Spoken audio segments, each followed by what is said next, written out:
The marble lobby of Hart Biotech caught the morning light like a cathedral designed for commerce rather than prayer. 47 floors of glass and steel rose above San Francisco's financial district, a monument to innovation that bore one woman's name and carried the weight of 3,000 employees who moved through its gleaming corridors each day.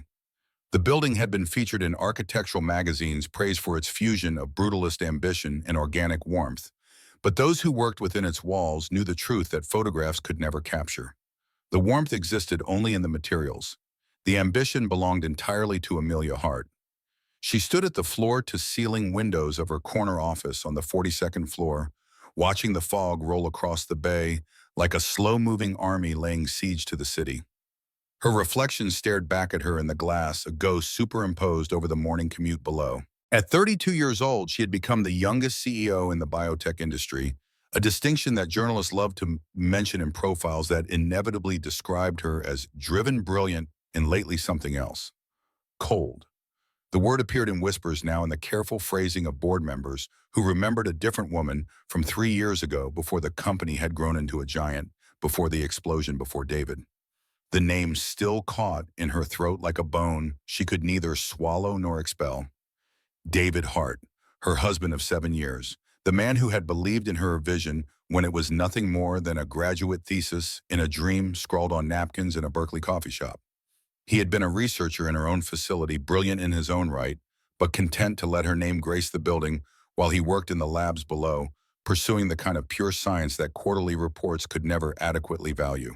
He had loved her completely, and she had loved him back with a ferocity that surprised them both. And then 14 months ago, a chemical reaction went wrong in Laboratory 7, and the man who had held her hand through every triumph and failure was gone in a flash of heat and light that took less than 3 seconds to end a life that had taken 34 years to build. Amelia pressed her palm against the glass, feeling the cool surface against her skin. The fog was thicker now, swallowing the tops of neighboring buildings, and she found herself grateful for the erasure. Some mornings she could not bear to see the city that had given her everything and then extracted its price. Behind her, the door to her office opened with a soft click. She did not turn around. Only one person entered without knocking, and the footsteps that followed were too small, too hesitant to belong to anyone on her executive team. Lay across the vast expanse of carpet with the careful deliberation of a child navigating unfamiliar territory.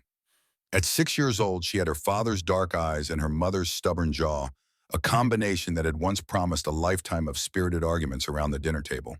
Now those eyes held something else, a watchfulness that no child should possess, as if she were constantly preparing for the next disaster. She wore her school uniform navy blue with white trim, and her backpack hung from one shoulder, with the straps twisted in a way that suggested she had dressed herself this morning, while Amelia answered emails in the car. The girl stopped 3 feet from her mother and waited. She did not speak. She had not spoken in 14 months, not since the day Amelia had knelt on the floor of their living room and tried to explain that Daddy was not coming home, that there had been an accident, that sometimes terrible things happen to good people, and there was nothing anyone could do to stop them. Leia had listened with those dark eyes growing wider and wider, and then she had opened her mouth to scream, and nothing had come out. The doctors called it psychogenic mutism, a trauma response that locked the voice away in some deep vault of the mind where words could no longer reach. They said time might heal it. They said therapy would help. They said many things, and Amelia had tried them all, and still her daughter remained silent. She turned from the window now and knelt to meet Leia at eye level. The girl's face was impossible to read, a mask of composure that Amelia recognized because she wore one herself. Her voice came out softer than she intended. "Ready for school, sweetheart?" Leia nodded once, a small, economical movement that conveyed nothing beyond acknowledgement. "Mrs. Patterson will take you down. I have meetings until 3, but I'll pick you up myself today. We can get ice cream on the way home." Another nod. Leia reached into her backpack and produced a piece of paper folded into careful quarters. She held it out to her mother with an expression that might have been hope or might have been resignation. Amelia unfolded the paper and found a drawing rendered in colored pencil. 2 figures stood in a field of green grass beneath a yellow sun, their stick-figure bodies connected by arms that stretched impossibly long to bridge the distance between them. One figure had brown hair drawn in careful curls. The other had straight, black hair that fell past its shoulders. Above them, in letters that wobbled but remained legible, Leia had written a single word: together. Something cracked in Amelia's chest, a fault line running through the carefully constructed fortress she had built around her heart. She pulled her daughter close and held her with a fierceness that surprised them both, breathing in the scent of strawberry shampoo and the particular warmth that belonged only to this child, this impossible gift that David had left behind. Together, Amelia whispered into Leia's hair. Always together. The girl's arms wrapped around her mother's neck, holding on with a desperation that belied her small frame. They stayed that way for 30 seconds, maybe 40, until the demands of the morning reasserted themselves and Amelia gently loosened her grip. I love you, she said, looking directly into those dark eyes. I need you to know that. Even when I'm busy, even when I'm not there, I love you more than anything in this world. Leia's lips moved, forming shapes that produced no sound. Her face contorted with the effort of trying to push words through whatever barrier held them captive. Then the struggle passed, replaced by something that looked terribly like acceptance, and she stepped back from her mother's embrace.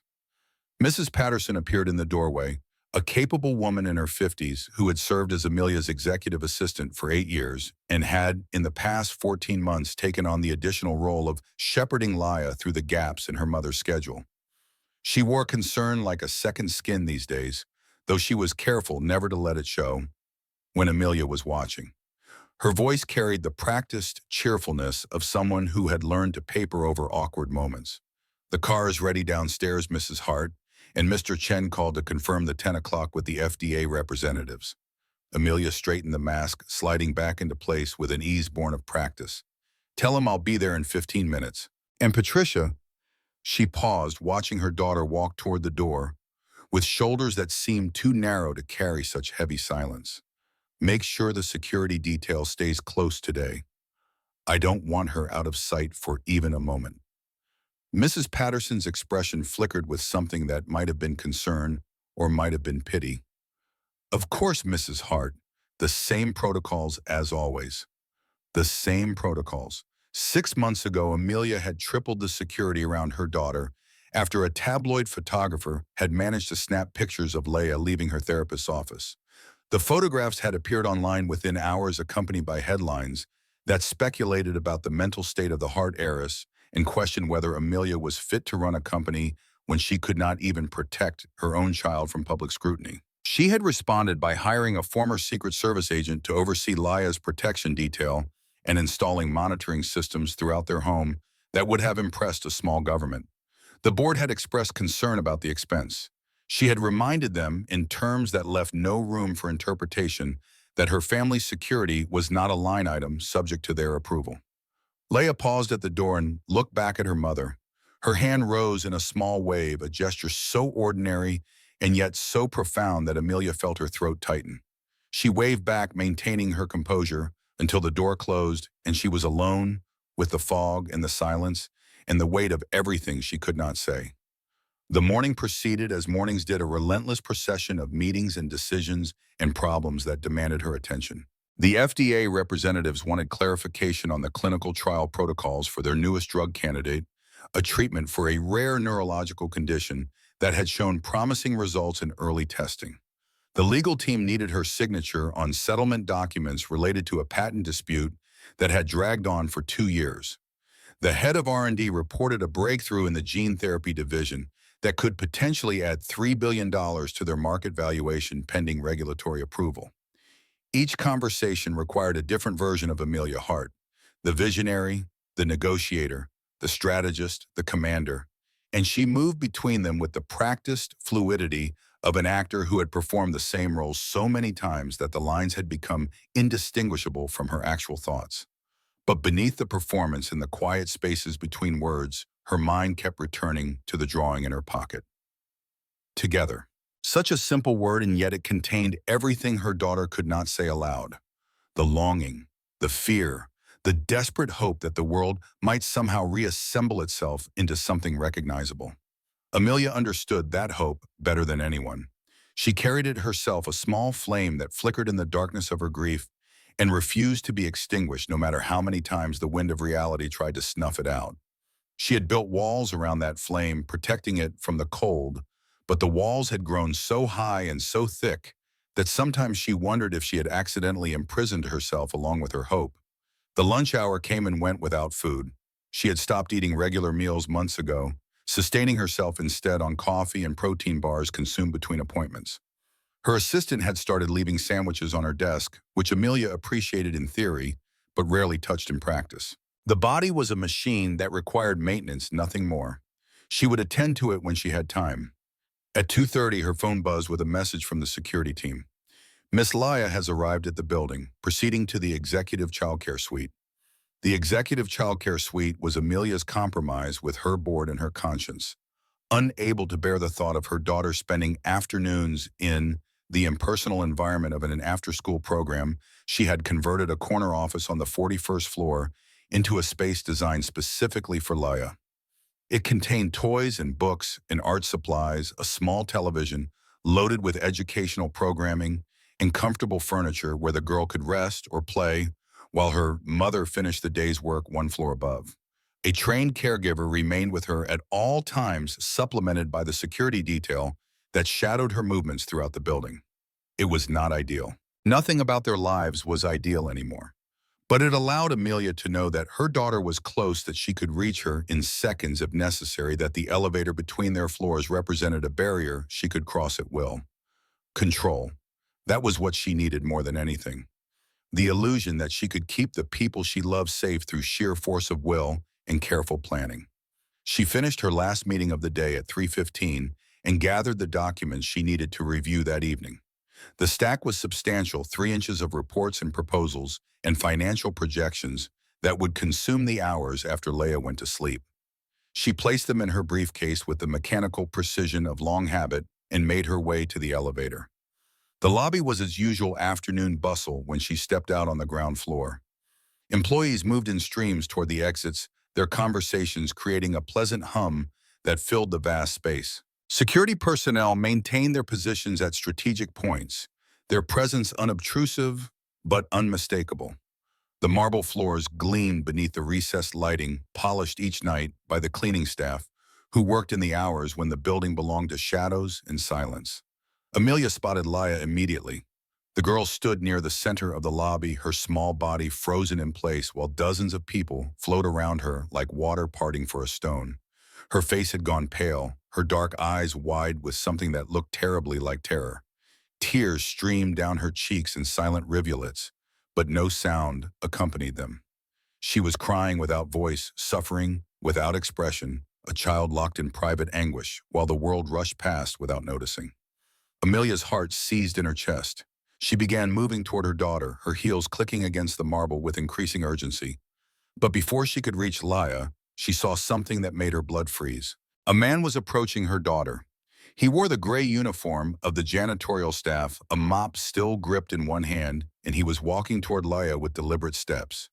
His other hand rose, not reaching for the girl, but moving in the air, forming shapes that Amelia did not recognize. Everything that followed happened in fragments of time that her mind would replay for days afterward. The man drawing closer, his hands continuing their strange movements. Leia's face changing, the terror shifting into something else, something that looked almost like recognition. And then Amelia was running her briefcase abandoned on the marble floor, her voice tearing through the ambient noise of the lobby with a fury that silenced every other sound. "Don't touch my child!" The words exploded from her like weapons aimed at the man in the gray uniform, with all the protective rage of a mother who had already lost too much. She threw herself between him and Leia, her body forming a barrier. Her arms spread wide as if she could physically block any threat through sheer determination. The man stopped. He was tall, perhaps 6 feet, with brown hair that showed the first threads of gray at the temples and eyes that held a depth of sadness Amelia might have recognized if she had been capable of seeing anything beyond the perceived threat to her daughter. His hands remained in the air, still forming those strange shapes, still moving in patterns that seemed to carry meaning she could not decipher. Behind her, something impossible happened. Laya's hands rose. Her small fingers began to move, mimicking the shapes the man was making, responding in a language that required no voice. Her face had lost its terror. She was looking past her mother at the man in the gray uniform, and she was communicating with him in a way that Amelia had never seen. The lobby fell silent. Every person within sight had stopped moving, their attention captured by the scene unfolding before them. The CEO of Heart Biotech, her face flushed with rage, standing between a janitor and a child whose hands danced in the air with sudden desperate purpose. Leia's signs were clumsy, but recognizable to anyone who knew the language. Her mother did not know it. She had never thought to learn it. There had been speech therapists and psychologists and doctors of every specialty, but no one had suggested that her daughter might find a voice in the movement of her hands rather than the working of her throat. The man signed something back. His movements were fluid, practiced the work of someone who had spent years perfecting this form of communication. And then Leia's face transformed entirely, the fear, washing away like rain, clearing dust from a window, and she signed three words that the man clearly understood. He nodded slowly, his expression softening, with something that looked like compassion, and then he turned his attention to Amelia. His voice was quiet, but carried clearly in the silence of the lobby. Your daughter was having a panic attack. She couldn't find you, and the crowd was overwhelming her. I was only trying to help her calm down. Amelia's rage did not diminish. It redirected, finding new targets even as her mind struggled to process what she had witnessed. Who are you? How do you know sign language? Why were you approaching my daughter? The man's eyes held hers with a steadiness that seemed out of place given the situation. My name is Ethan Cole. I work here, as you can see. He gestured to his uniform, to the mop still clutched in his hand. I know sign language because I spent 15 years working with children who couldn't speak. And I approached your daughter because she was suffering and I knew how to help her. Security had arrived by now, four men in dark suits who positioned themselves around Ethan with the professional alertness of people prepared for violence. Their presence seemed to comfort Amelia slightly, her shoulders dropping a fraction of an inch from their defensive position. I want this man removed from the building. Her voice had recovered its executive authority, the tremor of fear hidden beneath layers of command. Permanently. He had no right to approach my daughter without permission. Ethan did not argue. He did not protest his innocence or demand fair treatment. He simply nodded as if he had expected nothing different and allowed the security team to escort him toward the service exit. But as he walked away, Leia pulled at her mother's sleeve with sudden urgency. Amelia looked down at her daughter and found those dark eyes brimming with fresh tears. Leia's hands moved again, forming signs that her mother could not understand, gestures that seemed to carry desperate importance. The girl was trying to say something, trying to communicate with a ferocity that Amelia had not seen since before the explosion, but the message remained trapped in a language she did not speak. Sweetheart, I don't understand. The words came out gentler now, the rage fading into confusion and concern. I don't know what you're trying to tell me. Leia's face crumpled with frustration.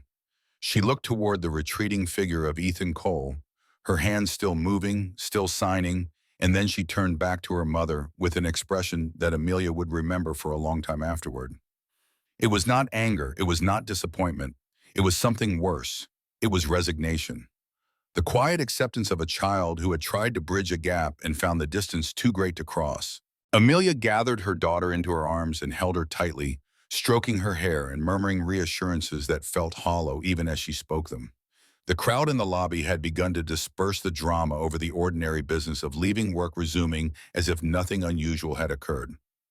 But something had occurred, something that Amelia did not yet understand.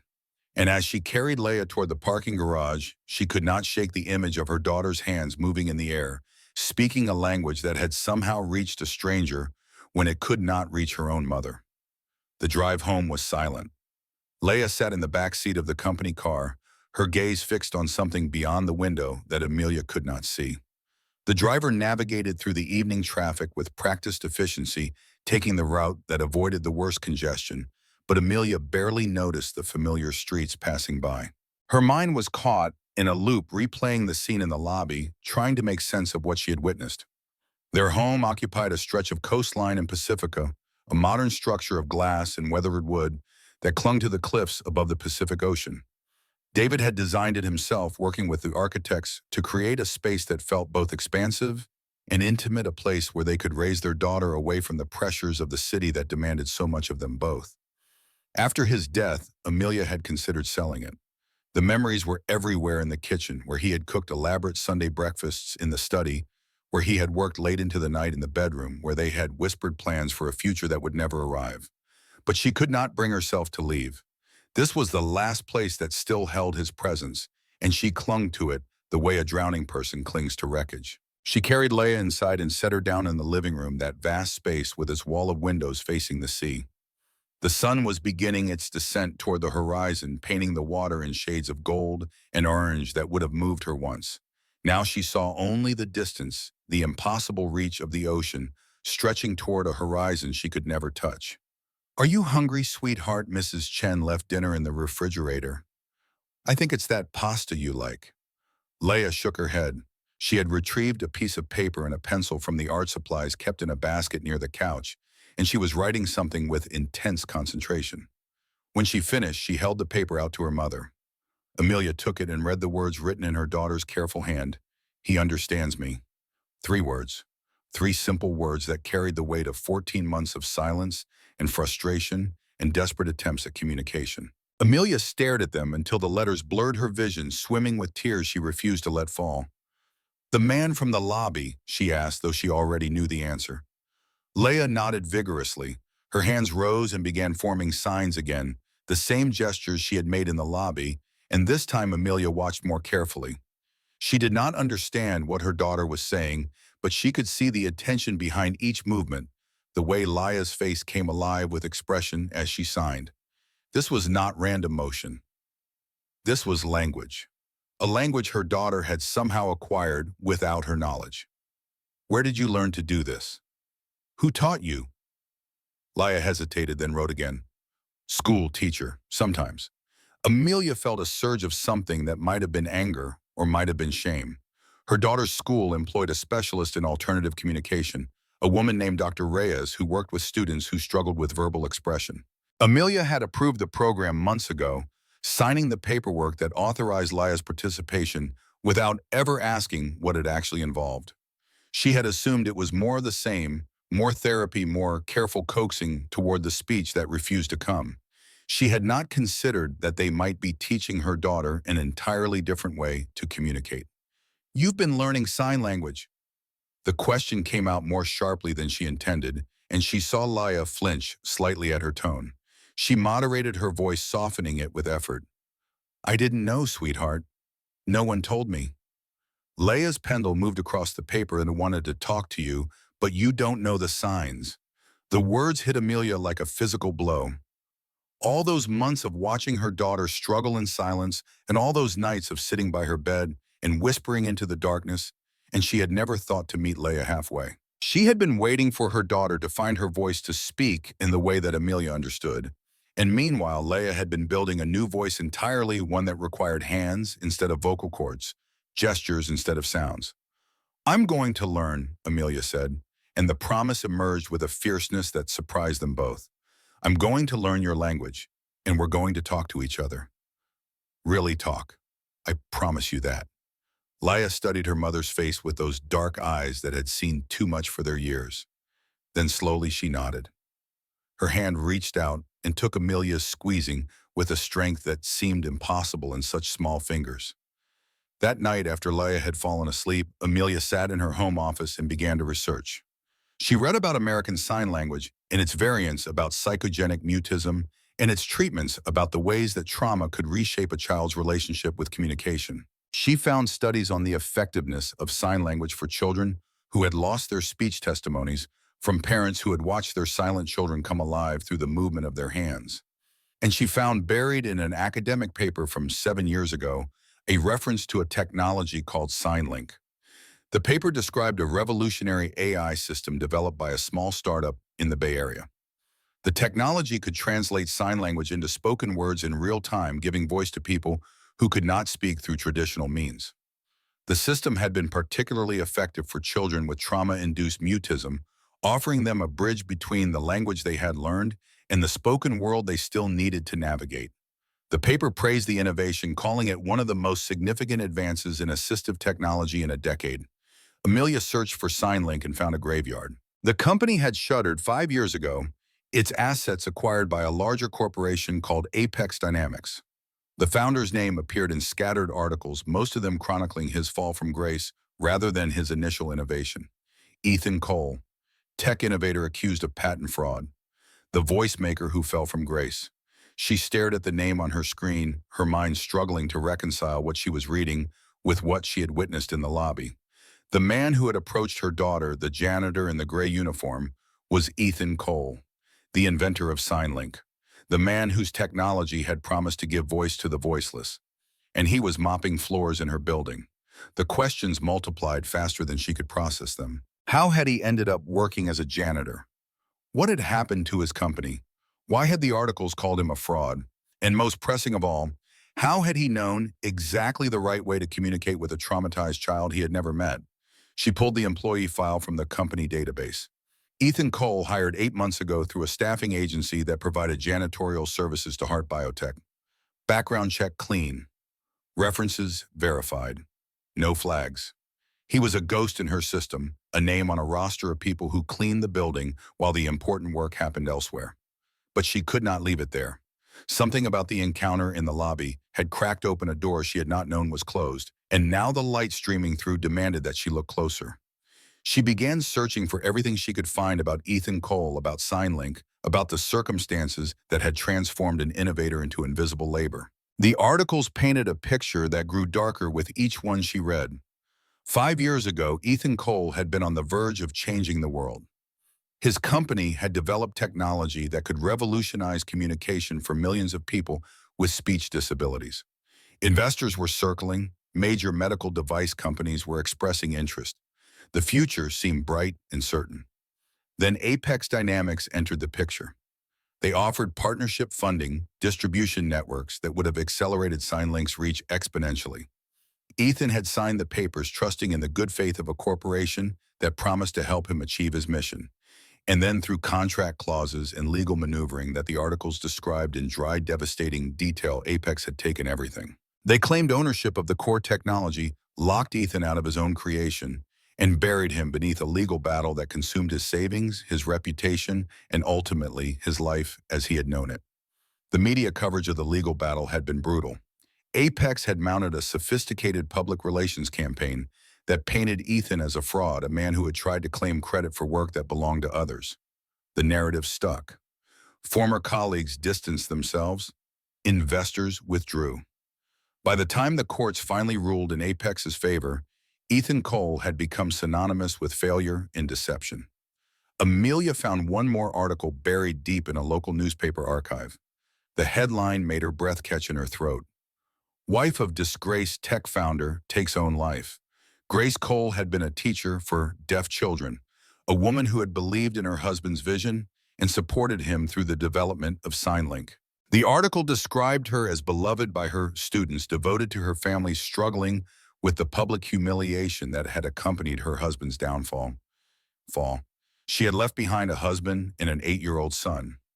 No note, no explanation, just an empty space where a person had been.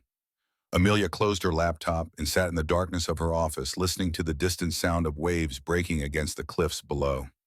She thought about Ethan Cole, about the weight he must carry, about the way he had looked at Leia with understanding rather than pity. He had lost everything, his company, his reputation, his wife, and he had found his way to a janitorial uniform in a building owned by a company that was using technology derived from his stolen creation. She had told security to have him removed permanently. She had seen a threat where there had been only kindness. And now, sitting in the dark with the ghost of her husband everywhere around her, she wondered what kind of person she had become. Sleep did not come easily that night. She lay in the bed that still felt too large, without David staring at the ceiling and trying to organize her thoughts into something that made sense. The encounter in the lobby had disrupted the careful order of her world, introducing variables she had not anticipated and emotions she did not know how to process. She was accustomed to problems with clear solutions, challenges that yielded to strategy and effort. This was different. This was human, and humans did not follow predictable patterns. The morning arrived gray and overcast, the sun hidden behind a marine layer that pressed down on the coast like a weight. Amelia moved through her routine with mechanical precision, showering and dressing and reviewing her schedule, while Leia ate breakfast in the kitchen under the watchful eye of the housekeeper. The normalcy felt fragile, a thin veneer over depths she did not want to examine. At the office, she called up the security footage from the previous day. The system was state-of-the-art, capturing high-definition video from multiple angles throughout the building. She found the recordings from the lobby and began to watch. The footage showed what she remembered: the crowd, Leia frozen in place, the tears streaming silently down her face. And then Ethan entered the frame. She watched him approach her daughter, his body language careful and non-threatening, his hands moving in those deliberate signs. She watched Leia respond, the terror melting from her face, her own hands rising to answer. And she watched herself charge into the frame, fury incarnate, throwing herself between them without understanding what she was interrupting. She rewound and watched again and again. Each time she noticed something new. The way Ethan had kept his distance, never actually touching Leia. The patience in his movements, giving her time to process and respond. The moment when Leia had smiled, actually smiled for the first time in months. Amelia had been too consumed with fear to see it in the moment, but the camera had captured it clearly. Her daughter smiling at a stranger who had reached her when no one else could. She pulled up more footage, searching the archives for other appearances of Ethan Cole. She found him in hallways and stairwells, pushing his cleaning cart, mopping floors, emptying trash cans. Invisible labor, the kind that happened in the background, while more important people did more important things. But in each clip, she noticed something else. The way he moved with quiet dignity despite his circumstances. The way he paused sometimes to help someone struggling with a heavy box or a stuck elevator button. The way he seemed to see the people around him even when they did not see him. One clip caught her attention particularly. It showed Ethan in the lobby 3 weeks earlier, near the same spot where he had encountered Leia. A young woman stood nearby, tears streaming down her face, her phone pressed to her ear as she received what was clearly devastating news. Most people walk past without noticing, absorbed in their own concerns. Ethan had stopped. He had waited at a respectful distance until she ended her call, and then he had offered her a tissue from his pocket in a few quiet words that the camera's microphone did not capture. The woman had nodded, wiped her eyes, and continued on her way. Ethan had returned to his mopping as if nothing had happened. Amelia watched that clip 3 times. She was looking at a man who had every reason to be bitter, every justification for rage and resentment, and instead she saw compassion. Consistent, quiet compassion for the suffering of others. She made a decision. She told her assistant to cancel her morning meetings and went down to the Human Resources Department on the 15th floor. The director, a meticulous woman named Sandra Chen, who had been with the company for 12 years, looked surprised to see the CEO in her domain. "Mrs. Hart, what can I do for you?" Amelia closed the door behind her. "I need information about one of our janitorial staff. Ethan Cole. I want to know everything about him, his employment history, his background, where he lives, who else he's worked for. Everything you can find." Sandra's expression became carefully neutral, the professional mask of someone who had learned to accommodate unusual requests without asking questions. "May I ask why you may not?" A pause, then Sandra nodded.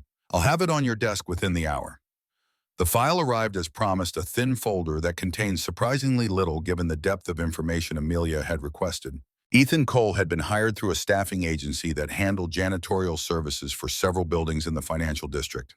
His background check had been standard, revealing no criminal history, no flags, nothing to suggest he was anything other than a man seeking honest work. He had provided references from previous employers, all of which had been verified. He had shown up on time, completed his duties without complaint, and made no trouble. The file contained his address, a workers' housing complex on the outskirts of the city. It contained his emergency contact information, a cell phone number, and the name of his 8-year-old son, Benjamin Cole. It contained the paperwork he had signed when he was hired, acknowledging the terms of his employment and agreeing to the background check that would reveal nothing of the man he had once been. Amelia stared at the file for a long time. She thought about what the internet had told her about the man who had invented revolutionary technology and lost it all. She thought about what the footage had shown her about the man who still found room for kindness despite having every reason for bitterness. And she thought about what her daughter's face had shown her, that moment of connection with someone who understood. She picked up her phone and called the staffing agency. She asked them to reinstate Ethan Cole immediately with a personal apology for the misunderstanding that had led to his removal. The person on the other end of the line sounded confused but agreed to comply. Heart Biotech was one of their largest clients, and the CEO's requests were not questioned. But reinstating him was not enough. Amelia needed to understand what had happened to him, how his technology had ended up in the hands of Apex Dynamics, and what connection, if any, existed between his fall and the medical devices that Heart Biotech had integrated into its product line 2 years ago. She returned to her office and began digging deeper. The acquisition records were extensive, documented in the meticulous fashion that corporate law required. Heart Biotech had purchased an AI communication system from Apex Dynamics 18 months ago, a technology called VoxBridge that had been integrated into their medical devices for patients with speech disabilities. The system had tested exceptionally well, outperforming competitors in accuracy and ease of use. It had been a significant investment, but the returns had more than justified the cost. She pulled up the technical specifications for VoxBridge and compared them to the descriptions she had found of SignLink in academic papers. The similarities were unmistakable. The core algorithm, the approach to gesture recognition, the neural network architecture, all of it matched what Ethan Cole had developed 5 years ago under a different name. Apex had not created new technology. They had repackaged stolen work and sold it to the highest bidder. And Heart Biotech had been that bidder. Her company was profiting from innovation that had been taken from its creator through legal manipulation and corporate deceit. Amelia sat back in her chair and felt the ground shift beneath her. She had built this company on the promise of ethical innovation of medical technology that would help people rather than exploit them. She had stood on stages and given speeches about corporate responsibility and the moral obligations of those who possess the power to shape industries. And all the while buried in her supply chain, hidden beneath layers of contracts and acquisitions, there was a theft. She needed to know more. She needed to understand exactly how Apex had acquired SignLink and what legal grounds they had claimed for the acquisition.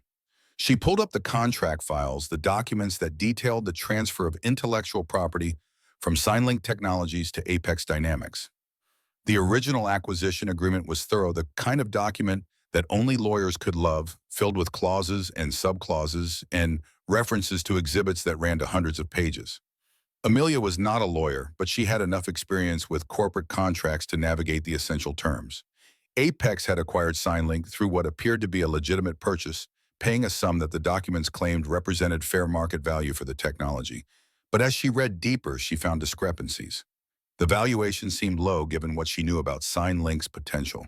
The terms included non-compete clauses that would have prevented Ethan from ever working in his field again. And most troubling of all, the signature at the bottom of the final transfer document was dated 3 days after Grace Cole's death. Amelia knew what grief looked like. She knew how it hollowed a person out, how it made the simplest decisions feel impossible. The idea that Ethan would have signed away his life's work 3 days after losing his wife seemed implausible at best and suspicious at worst.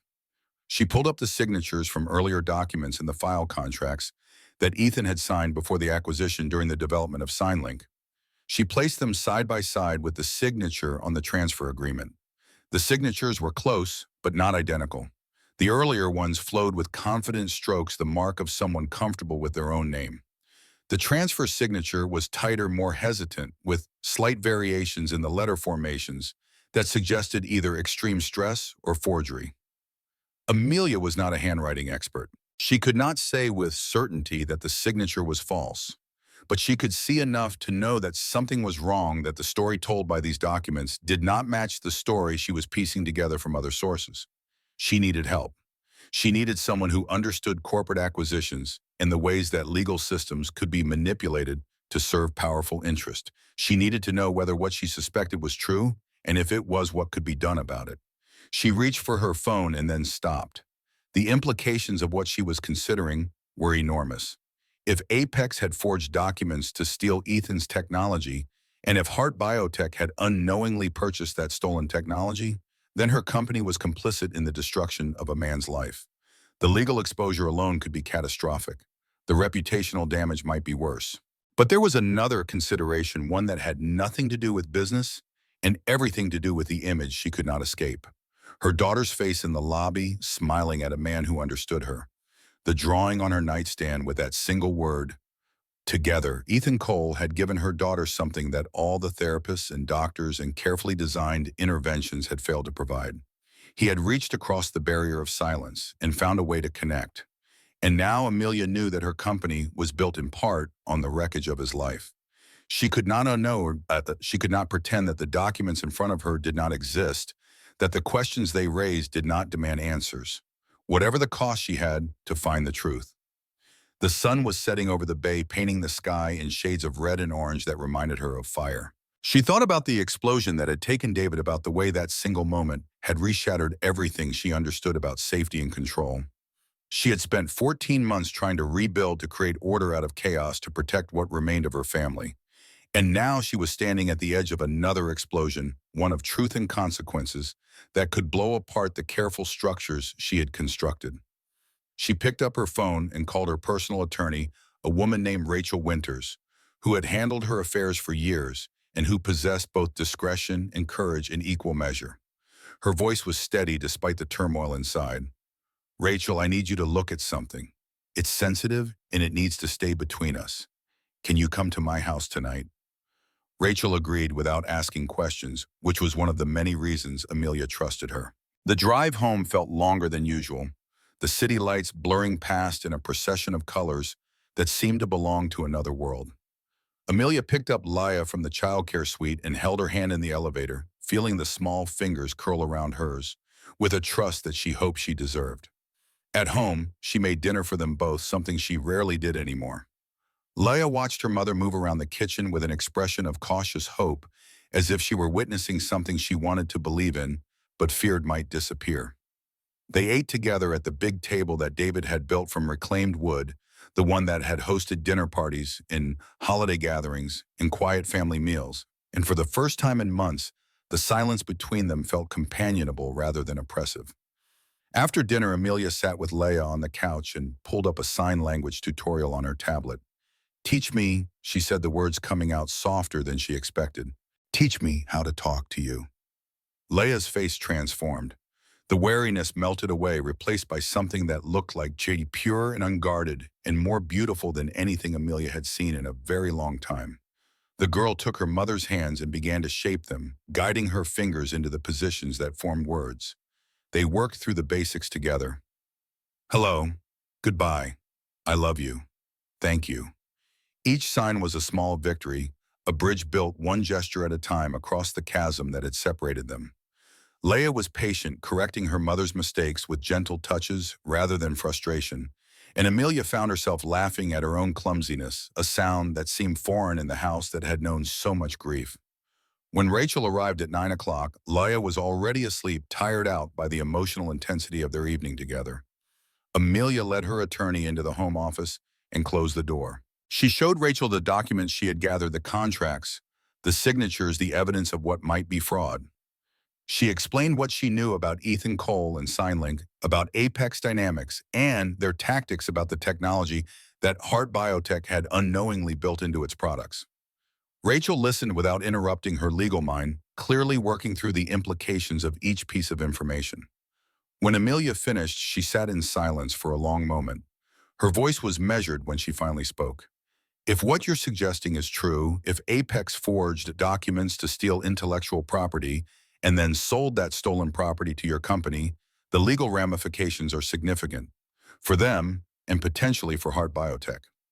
Amelia nodded. "I know." Rachel continued, her tone becoming more pointed. "You need to understand what you're risking by pursuing this.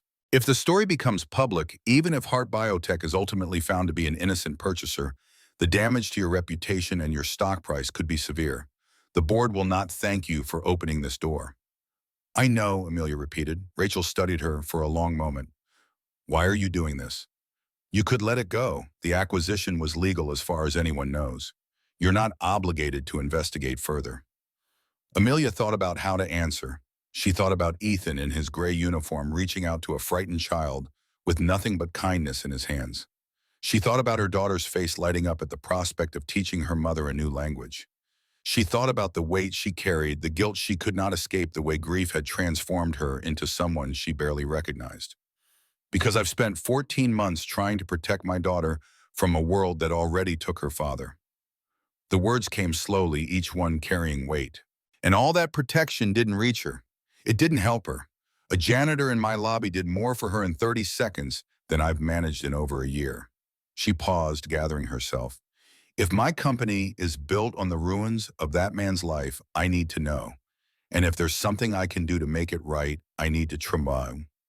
Rachel nodded slowly. Then we need to do this carefully. I'll have a forensic document examiner look at the signatures. I'll pull the full acquisition history and look for irregularities. But Amelia, she leaned forward, her expression serious. You should be prepared for what we might find, and for what it might cost to act on it. Amelia met her gaze. I've already lost more than I thought I could survive. Whatever this costs, I can pay it. The investigation began quietly, conducted through back channels and trusted professionals who understood the value of discretion. The forensic document examiner confirmed what Amelia had suspected. The signature on the transfer agreement showed significant variations from Ethan's authenticated signatures, consistent with either extreme psychological distress or deliberate forgery. The legal team uncovered additional irregularities in the acquisition process timeline, discrepancies in missing documentation that suggested the deal had been rushed through while Ethan was in no condition to understand or contest what was happening. While the investigation proceeded, Amelia made a different kind of decision.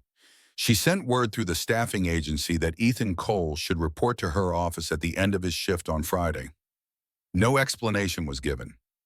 The message was simply delivered, a summons that he had no power to refuse if he wanted to keep his job. The days between the summons and the meeting passed slowly. Amelia found herself watching for Ethan in the hallways, catching glimpses of him pushing his cart or wiping down surfaces, always working, always invisible to the people around him. She wondered what he thought about during those long hours of labor, whether he still dreamed of the technology he had created, whether he still believed in the mission that had once driven him. Friday arrived with a clarity of weather that seemed almost ironic, the fog lifting to reveal a sky of brilliant blue that stretched from horizon to horizon. Amelia finished her last meeting of the day and sat alone in her office, waiting for the knock that would signal Ethan's arrival. It came at 6:15, the quiet tap that seemed almost hesitant. She called for him to enter. He stood in the doorway of her corner office, still wearing his gray uniform, looking profoundly out of place among the expensive furniture and commanding views. His eyes took in the space with an expression she could not read, perhaps remembering a time when he had occupied rooms like this one, perhaps simply noting the distance between where he was and where he had been. She gestured to the chair across from her desk. Please sit down. He sat, his posture careful, his hands resting on his knees. He looked like a man waiting for judgment, resigned to whatever verdict would be delivered. Amelia studied him for a moment before speaking. I want to apologize for what happened in the lobby. I was frightened and I reacted badly. You were helping my daughter and I should have seen that. Ethan's expression shifted slightly, surprise flickering across his features before he schooled them back to neutrality. You were protecting your child, I understand. You're very generous considering I had you removed from the building. Amelia paused, choosing her next words carefully. I've been doing some research, Mr. Cole, about you, about your work, about what happened to your company. Something changed in his eyes, a wariness that had not been there before. Research. I know about SignLink. I know about Apex Dynamics. I know what they did to you. The wariness deepened into something darker, something that looked like pain, long buried but never forgotten. Then you know more than most people do. Amelia reached into her desk drawer and pulled out a folder, placing it on the surface between them. I also know that my company purchased technology from Apex 2 years ago. Technology that was derived from your work. Technology that they had no right to sell because they had no right to it in the first place. Ethan did not reach for the folder. He sat very still. His breathing controlled his face, a mask that revealed nothing of the storm that must have been raging beneath it. Why are you telling me this? His voice remained quiet, but there was an edge to it now. The sharp point of something that might have been anger or might have been grief. Because I believe in knowing the truth. Because my daughter smiled at you when she hasn't smiled in months. And because Amelia hesitated, feeling the weight of what she was about to say, I think I might be able to help. Ethan's laugh was short and bitter. a sound that seemed to surprise him as much as it surprised her. Help! Do you have any idea how many people have said that word to me over the past 5 years? Lawyers who wanted to help by taking the last of my money. Journalists who wanted to help by telling my side of the story for their own ratings. Even my friends wanted to help until helping me became too inconvenient and they disappeared. He stood abruptly, the chair scraping against the floor. I appreciate your apology, Mrs. Hart, and I'm glad I could help your daughter. But I don't need your help. I don't need anyone's help. I've learned how to live without it. Amelia remained seated, letting his anger wash over her without reaction. She understood it. She recognized it. It was the same anger that had burned inside her after David's death, the fury at a universe that could take so much and offer so little in return. Then help me understand something. She kept her voice calm, measured. You could have told me who you were that day in the lobby. You could have used the moment to make a scene, to draw attention to what was done to you. Why didn't you? Ethan turned to face her, and she saw the full weight of his exhaustion, the years of struggle etched into lines around his eyes. Because your daughter was afraid and she needed help. That was all that mattered in that moment. Amelia nodded slowly. That's why I called you here. Not because of what I learned about your past, but because of what I saw in that lobby. You put a frightened child before everything else, before your own pain, before any opportunity for yourself. A lot of people wouldn't have done that. She stood and walked to the window, looking out at the city that had given her so much and taken so much more. My husband died in this building 14 months ago. A lab explosion that everyone said was unavoidable. Just an accident, just bad luck. But I don't believe in accidents anymore. I believe that things happen because of choices, because of systems, because of the decisions that people in power make every single day. She turned back to face him. What happened to you wasn't an accident either. It was a choice made by people who decided that your life's work was theirs to take. And my company benefited from that choice without knowing it. I can't undo that, but I can refuse to let it continue. Ethan studied her for a long moment, his expression impossible to read. What exactly are you proposing? Amelia walked back to her desk and pulled out a second folder thicker than the first. My legal team has been investigating the acquisition of SignLink by Apex Dynamics. We've found evidence of fraud, forged signatures, coerced agreements, enough to potentially reopen the case if we can find the right legal strategy. She held out the folder to him. I'm not asking you to trust me. I'm not asking you to believe that I have your best interests at heart. I'm asking you to look at what we've found and decide for yourself whether it's worth pursuing. Ethan did not take the folder immediately. His hands remained at his sides, clenched into fists that spoke of tension held too long. But his eyes moved to the folder and she saw something flicker in them, a spark of something that might have been hope or might have been fear. Why would you risk this? He asked finally. You said it yourself, your company benefited from the acquisition. If you expose the fraud, you expose Hart Biotech's involvement. The board won't let you do that. The shareholders won't let you do that. The board doesn't know yet. Neither do the shareholders. Amelia's voice was steady. I'm doing this because it's the right thing to do. And because my daughter taught me something important with a piece of paper and a single word. Ethan's brow furrowed. What word? Together. Amelia felt the crack in her chest widen the wall she had built beginning to crumble.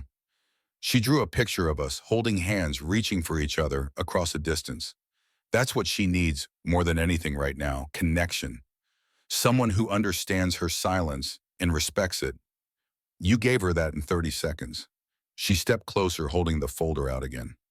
I spent 14 months trying to fix her to bring back the daughter I had before the trauma, and all I did was push her further away. You showed me that she doesn't need to be fixed. She needs to be heard. I owe you for that, and I pay my debts. Ethan's resistance wavered. She could see it in the softening of his shoulders, the unclenching of his fists. He reached out and took the folder, holding it as if it might burn him. I need to think about this. His voice was barely above a whisper. I need to understand what you're asking and what it might cost. Amelia nodded. Take all the time you need. But Ethan, she waited until his eyes met hers. You've been invisible for 5 years. You've watched other people profit from your work while you clean their floors. You've carried the weight of what they did to you without complaint, without bitterness, that anyone could see. But I see you now, and I won't look away. The words hung in the air between them, heavy with implications that neither of them could fully grasp. Ethan clutched the folder to his chest like a lifeline, and for a moment Amelia thought she saw moisture gathering in his eyes before he blinked it away. He left without saying goodbye, walking out of her office with the folder pressed against him and his head bowed. Amelia watched him go, feeling the strange mixture of hope and terror that accompanies every leap into unknown territory. She had started something that could not be stopped. The truth was out, at least between them, and truth had a way of growing, of spreading, of demanding to be heard.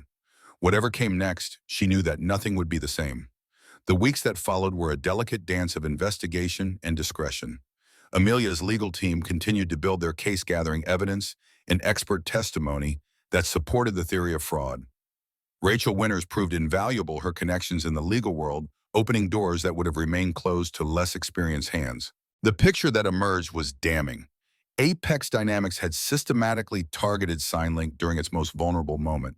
They had waited until Ethan was drowning in grief, until his wife's death had shattered his ability to function, and then they had moved with the precision of predators sensing weakness.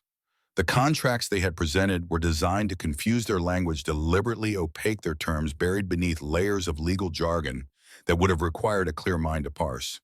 Ethan had signed without fully understanding, trusting in the good faith of people who had none. The forged signature on the final transfer document was the capstone of their deception. When the forensic examiner presented his findings, even Rachel, who had seen her share of corporate malfeasance, seemed shaken by the audacity of it. They waited until he was destroyed, Rachel said during one of their evening meetings at Amelia's home. They knew he wouldn't fight back. They knew no one would believe him if he tried. Amelia nodded grimly. And they were right. He didn't fight back. He gave up. Can you blame him? Rachel's voice held an unusual note of sympathy. His wife was dead, his company was gone, his reputation was ruined. Fighting would have meant reliving all of it publicly with no guarantee of winning. Sometimes the kindest thing you can do for yourself is stop. Amelia thought about that for a long time after Rachel left. She thought about the choices people made when they were broken, the survival instincts that kicked in when everything else failed. Ethan had chosen to disappear, to become invisible, to protect what remained of himself and his son from further damage. It was not cowardice. It was something closer to wisdom, the recognition that some battles cannot be won, and the decision to preserve what can be saved. But circumstances had changed. Amelia had resources that Ethan had never possessed, connections and capital, and a platform that could amplify any message she chose to send. If she took up this cause, she could fight the battle he had been unable to fight. She could restore what had been stolen, or at least try. The question was whether he would let her. Ethan had not contacted her since their meeting in her office. The folder she had given him contained everything her team had found, along with her personal cell phone number and an open invitation to reach out whenever he was ready. Days passed with no word. Then weeks. Amelia began to wonder if she had misjudged the situation, if Ethan had decided that the risks outweighed any potential benefit. Then on a Tuesday evening, 3 weeks after their meeting, her phone rang. His voice was tired but clear. I read everything in the folder. Twice. Amelia sat down slowly, her heart beating faster than she expected. And then, a long pause. I always knew what they did to me. I just never thought I could prove it. You can now. We can. Another pause, longer this time. Why should I trust you? You're a CEO. You run a company that profited from my work. What's in this for you? It was a fair question, the question she had been asking herself for weeks. Honestly, I'm not entirely sure. I know it's the right thing to do, but that's not the whole answer. She took a breath, searching for words that would capture the truth. My daughter looked at you like you were the first person who understood her in over a year. She's 6 years old and she carries a weight that no child should have to carry. When I saw the way you helped her and realized that I'd been so focused on protecting her from the world that I forgot to help her live in it. Her voice dropped lower. You gave her something I couldn't give her. And when I found out that my company was built in part on your stolen work, it felt like the universe was telling me something. Like there was a debt I needed to pay, even if I hadn't known I owed it. Ethan was silent for a long moment. When he spoke again, his voice had lost some of its wariness. My son is 8 years old. His name is Ben. He's the only reason I get up every morning. When his mother died, he lost everything, his home, his school, his friends. We moved 3 times in 2 years because I couldn't hold down at one because the lawsuits drained every penny because no one would hire a man who had been labeled a fraud. He paused, and Amelia could hear the weight of years in his breathing. Ben learned sign language from his mother. She taught it to him when he was barely old enough to form the gestures. He still practices every day even though she's gone. I think it's his way of staying connected to her. Amelia's throat tightened. That's why you knew how to reach Laya. That's why. I've spent years watching children communicate without words. I know what it looks like when someone is trapped in their own silence. Your daughter was drowning and she didn't know how to call for help in a way that anyone could hear. The conversation stretched on, moving from the practical to the personal and back again. They talked about their children, about the ways that loss had reshaped their lives, about the small moments of grace that made the darkness bearable. Amelia found herself sharing things she had not spoken aloud since David's death, memories and fears and hopes that had lived only in her own mind.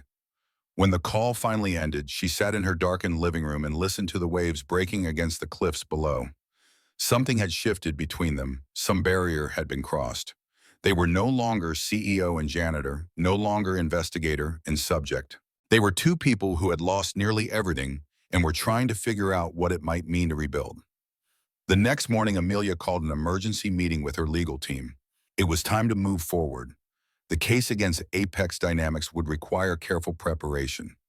They needed to establish that Heart Biotech had been an innocent purchaser, that Amelia had acted swiftly and responsibly upon discovering the fraud, and that the company was committed to making things right. The legal strategy would be complex, involving multiple jurisdictions and regulatory bodies, but Rachel believed they had a strong foundation. More challenging was the question of how to present the story to the public. Corporate fraud was news, but the human element would determine whether people cared. Ethan's story had all the ingredients for public sympathy: a brilliant inventor betrayed by powerful interests, a grieving widower reduced to manual labor, a man who had lost everything except his dignity. But Ethan himself would need to be willing to tell that story to become visible again after years of cultivating invisibility. Amelia arranged a second meeting, this time at a neutral location away from Heart Biotech's gleaming towers. They met at a coffee shop in Oakland, a quiet place with mismatched furniture and art on the walls that looked like it had been painted by the owner's children. Ethan arrived first, nursing a cup of black coffee, looking slightly more rested than he had in her office, but still carrying the weight of years on his shoulders. She ordered tea and sat across from him, placing a new folder on the table between them. Her approach was direct. We're ready to move forward with the legal case. Rachel thinks we can have filings prepared within a month. But before we do anything, I need to know if you're willing to be part of this. Ethan looked at the folder without touching it. Part of what exactly? The case will be stronger if you're willing to tell your story publicly, not just in legal documents, but in the press. People need to understand what was done to you and why it matters. She saw the resistance in his eyes before he spoke. I spent 5 years trying to disappear. I watched my name dragged through the mud by people who knew they were lying. The thought of going through that again, of putting Ben through it again, is not something I can agree to lightly. I understand. Amelia kept her voice calm. And I'm not asking you to make a decision right now, but I want you to consider something. She leaned forward slightly. Right now, the story that exists is the one Apex created. You're the fraud, the failed inventor who tried to steal his own work. That story has followed you for 5 years. It's why you can't get a job in your field. It's why people who don't know you assume the worst about you. Her voice softened. If you stay silent, that story wins. But if you speak up, if you let people see who you really are and what was really done to you, we have a chance to replace that story with the truth. Ethan's hands wrapped around his coffee cup, his knuckles whitening with the force of his grip. You make it sound simple. It's not simple. No, Amelia agreed, it's not. It's terrifying and exhausting, and there are no guarantees. But I've seen what you can do when you decide something matters. I saw it in that lobby with my daughter. You have more strength than you give yourself credit for. They sat in silence for several minutes, the sounds of the coffee shop filling the space around them. Finally, Ethan looked up and met her eyes. I need to talk to Ben. He's old enough to understand what this would mean for us. If he's not okay with it, if he doesn't want to go through this, then my answer is no.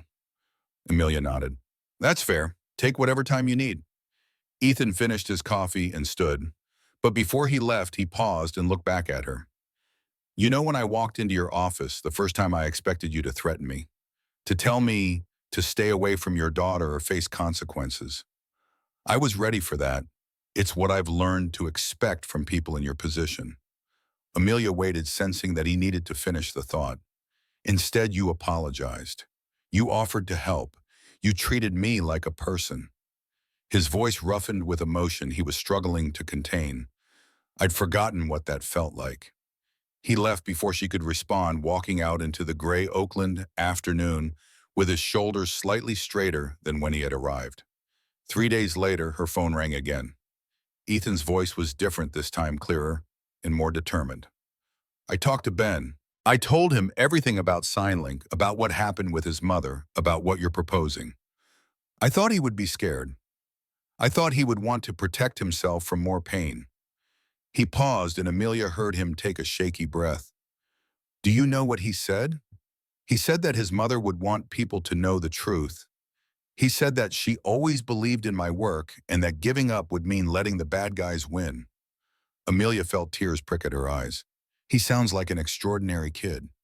He is, pride mixed with grief in Ethan's voice. He's the best thing I've ever done. And if he thinks we should fight, then we fight. The machinery of justice began to move. Rachel filed the initial legal motions alleging fraud in the acquisition of SignLink and seeking to void the original transfer agreement. The filing sent shockwaves through the corporate world, with analysts scrambling to assess the implications for Apex Dynamics and Heart Biotech alike. Stock prices fluctuated wildly as investors tried to predict the outcome. Amelia's board demanded answers. She gave them the truth laid out in the stark terms she had prepared for weeks. Heart Biotech had unknowingly purchased stolen technology. The CEO had discovered the theft and chosen to act rather than bury the evidence. The company would cooperate fully with legal proceedings and take whatever steps were necessary to distance itself from the fraud. The board's reaction was mixed. Some members applauded her integrity. Others questioned her judgment, arguing that she should have found a way to address the issue quietly rather than exposing the company to public scrutiny. One board member, a silver-haired man named Thompson, who had opposed her appointment from the beginning, suggested that her emotional attachment to the janitor had compromised her objectivity. Amelia listened to their concerns and then responded with the calm authority that had carried her to the top of her industry. We can disagree about strategy, but we cannot disagree about ethics. Heart Biotech was founded on the principle that innovation should serve humanity. If we build our success on the suffering of others, we betray that principle and everything our company stands for. She looked around the table, meeting each pair of eyes in turn. I will not lead a company that profits from theft. If that position is untenable for this board, then I am prepared to resign. But I will not change my course. The room fell silent. After a long moment, the chair of the board, a woman named Sandra Chen, who had mentored Amelia through her early career, spoke up. We may not all agree with how this was handled, but we elected Amelia to lead this company because of her integrity, not in spite of it. I move that we support her actions and proceed as she has outlined. The vote was close but decisive. The board backed Amelia's decision, though several members made their displeasure clear through abstentions and pointed questions. She left the meeting knowing that she had won the battle, but that the war was far from over. Meanwhile, Amelia had arranged something else, something that existed outside the world of legal filings and board meetings. She had asked Ethan to come to her home on Saturday afternoon to meet Leia properly, in an environment where the chaos of the lobby could not intrude. The morning of his visit, she found herself nervous in a way that surprised her. She changed her outfit 3 times before settling on jeans and a simple blouse, casual enough to suggest ease, but careful enough to show respect. Leia had been preparing all week, practicing new signs she wanted to show Ethan, drawing pictures that she planned to give him as gifts. He arrived at 2 o'clock, precisely, pulling up in a 10-year-old Honda that had clearly seen better days but was meticulously clean. He stepped out wearing khakis and a button-down shirt, his hair freshly cut, his face clean-shaven. With him was a boy of about 8 with dark hair and serious eyes. that took in the coastal mansion with an expression of wonder. Amelia met them at the door. "You must be Ben." The boy nodded, suddenly shy. "Yes, ma'am. I've heard a lot about you. Leia's been looking forward to meeting you." At the mention of Leia's name, Ben's shyness seemed to evaporate. "Is she the one who can't talk? Dad said she uses sign language like I do." Amelia felt her heart squeeze at the simple understanding in his voice. "That's right. She's in the living room. Would you like to meet her?" Ben looked up at his father for permission. Ethan nodded, and the boy followed Amelia into the house with quick, eager steps. Leia was sitting on the couch clutching a stuffed elephant that David had given her on her 4th birthday. When she saw Ben, her eyes went wide, and for a moment neither child moved. Then Ben raised his hands and signed a greeting. Leia's face transformed. She set down the elephant and signed back her movements, more confident than Amelia had ever seen them. The two children fell into conversation, their hands dancing through the air in a language that needed no voice, and within minutes they were sitting side by side on the floor, pulling out art supplies and beginning to draw together. Amelia and Ethan stood in the doorway, watching their children connect across the barriers that had isolated each of them. Ethan spoke softly so the children would not overhear. "She's beautiful. She has your eyes." And her father's stubbornness. Amelia smiled despite the ache that accompanied any mention of David. "She's been practicing all week. I think she was more nervous than I was." They moved to the kitchen where Amelia had prepared coffee and sandwiches. Through the window, they could see the Pacific stretching toward the horizon, gray and vast and indifferent to the small human dramas playing out on its shores. Ethan wrapped his hands around his coffee mug. "This house is incredible. Did you design it?" "David did. He had very specific ideas about how we should live, about creating space for family." Amelia paused, feeling the familiar weight of grief settle over her. "He would have loved seeing Leia today. She hasn't been this animated since before the accident." "Tell me about him." Ethan's voice was gentle, an invitation rather than a demand. "If you want to." Amelia found that she did want to. She told him about David's passion for pure research, his ability to find wonder in the smallest details of molecular biology, his terrible jokes that somehow always made her laugh. She told him about their first date, a disaster that involved a flat tire and a thunderstorm, and ended with them soaking wet and laughing so hard they could barely breathe. She told him about the night Leia was born, how David had cried harder than the baby, how he had promised to protect them both from every danger the world could offer. And then she told him about the explosion, the phone call that had shattered everything, the drive to the hospital where they told her that David was gone before she could say goodbye. She told him about the funeral, about the way Leia had sat through the service in absolute silence, about the moment she realized her daughter had lost her voice along with her father. When she finished, she found that tears were streaming down her face and she had no memory of when they had started. Ethan handed her a napkin and waited while she composed herself. His voice was rough when he finally spoke. "Grace's death was my fault." Amelia looked up sharply. "How can you say that?" "Because it's true." His jaw clenched with the effort of holding himself together.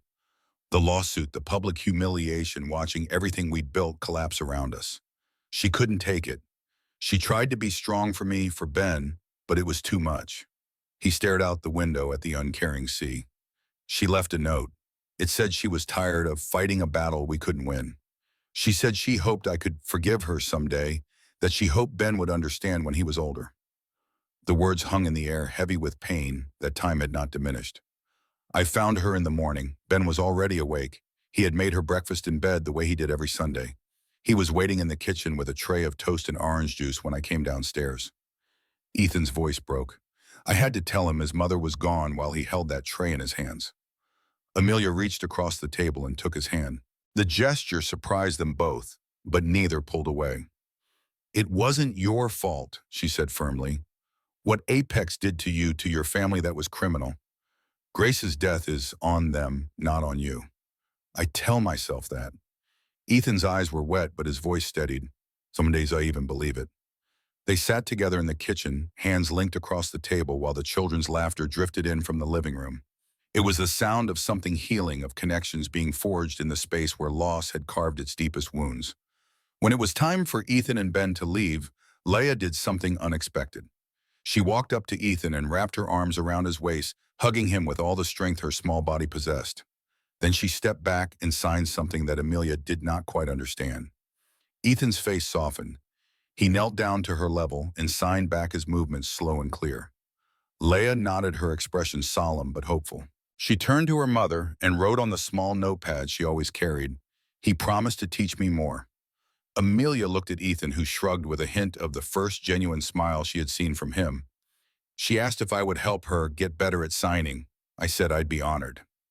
Standing in the doorway of her home, watching Ethan's old Honda disappear down the coastal road, Amelia felt something shift in her chest. It was not quite hope, not yet. But it was the space where hope might grow, a clearing in the forest of her grief, where light could finally reach the ground. The legal battle was coming. The press coverage would be relentless. There would be setbacks and betrayals and moments when she would question every decision she had made. But for now, in this moment, she had something she had not possessed in 14 months. She had the beginning of something new. Word count, 9,256 words. Continuing, part 1. The preparations for the legal case consumed Amelia's days, but her evenings belonged to something different. Twice a week, Ethan came to the house to teach Leah sign language, and these sessions became the highlight of the girls' week. Ben accompanied his father on every visit, and the two children developed a friendship that transcended the barriers of spoken language. Amelia watched from the sidelines, at first content to see her daughter blossom under Ethan's patient instruction. But gradually she found herself drawn into the lessons, sitting beside Leah and forming the signs alongside her. Her progress was slower than her daughter's, her adult brain less flexible than Leah's young mind, but she persisted with a determination that surprised everyone, including herself. The first time she successfully signed a complete sentence to Leah without help, the look on her daughter's face made every moment of frustration worthwhile. The girl's eyes went wide, her mouth forming an O of surprise, and then she launched herself at her mother with such force that they both tumbled backward onto the couch. Ethan watched from across the room, and when Amelia caught his eye, she saw something there that made her heart skip a beat. It was not quite joy, not quite peace, but something in between, something that looked like the beginning of healing. The media storm broke 3 weeks before the case was scheduled to reach the courts. Someone had leaked details of the lawsuit to a business journalist with connections at Apex Dynamics, and the story that emerged was not the one Amelia had hoped to tell. Heart Biotech CEO attacks former partner in personal vendetta. The headline blazed across financial news sites and technology blogs, accompanied by photographs of Amelia that made her look cold and calculating. The article portrayed her as a ruthless executive who had manufactured evidence against a respected company in order to eliminate a competitor. It mentioned Ethan only briefly, characterizing him as a disgraced inventor who had already lost one legal battle and was now seeking revenge through a wealthy ally. Amelia read the article in her office, feeling the familiar cold rage that had become her constant companion since David's death. They were twisting the truth, turning her into the villain of a story in which she had tried only to do what was right. The injustice of it burned in her chest like acid. Her phone rang. It was Rachel. "We have a problem." The attorney's voice was tense. "3 of our expert witnesses just backed out. They're claiming scheduling conflicts, but I'm hearing through back channels that Apex got to them."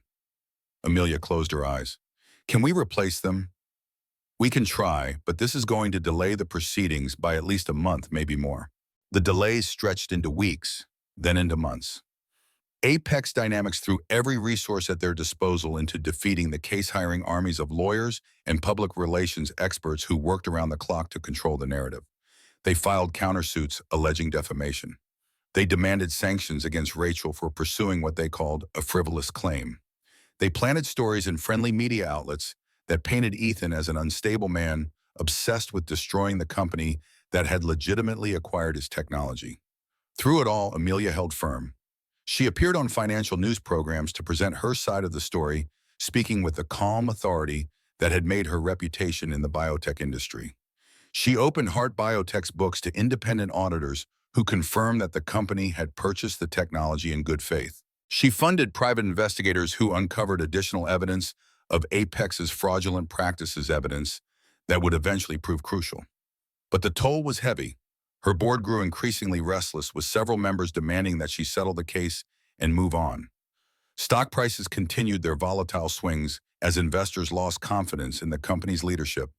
And worst of all, the pressure began to affect her relationship with Laya, the long hours and constant stress leaving her with less energy for the moments that mattered most.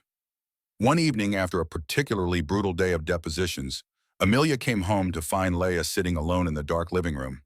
The girl had clearly been crying, her face streaked with dried tears, her hands clutching the stuffed elephant that had become her constant companion. Amelia dropped her briefcase and rushed to her daughter's side. "Sweetheart, what's wrong? What happened?" Leia did not respond at first. She sat motionless, staring at something Amelia could not see. Then slowly her hands rose and formed a sign that Amelia had learned early in their lessons together. Scared. Scared of what, baby? Tell me. Leia's hands moved again, more quickly this time, the signs tumbling over each other in her urgency to communicate. Amelia struggled to follow, catching some words and missing others, but the meaning was clear enough. She was scared that the bad people on television were going to hurt her mother. She was scared that the fighting would never stop. She was scared that she would lose Amelia the way she had lost her father. Amelia pulled her daughter close and held her, feeling the small body tremble with fears too large for any child to carry alone. She thought about what she had told herself for months, that she was fighting for justice, for truth, for the principle that good people should not be destroyed by corporate greed. All of it was true, but none of it mattered as much as the child in her arms. She made a decision in that moment, one that would shape everything that followed. The next morning, Amelia called Ethan and asked him to meet her at the coffee shop in Oakland. He arrived looking tired, the stress of the legal battle etched into lines around his eyes. He had been deposed multiple times, forced to relive the worst moments of his life in front of lawyers who twisted his words and questioned his motives. The process was grinding him down, and Amelia could see it. Her voice was gentle but direct.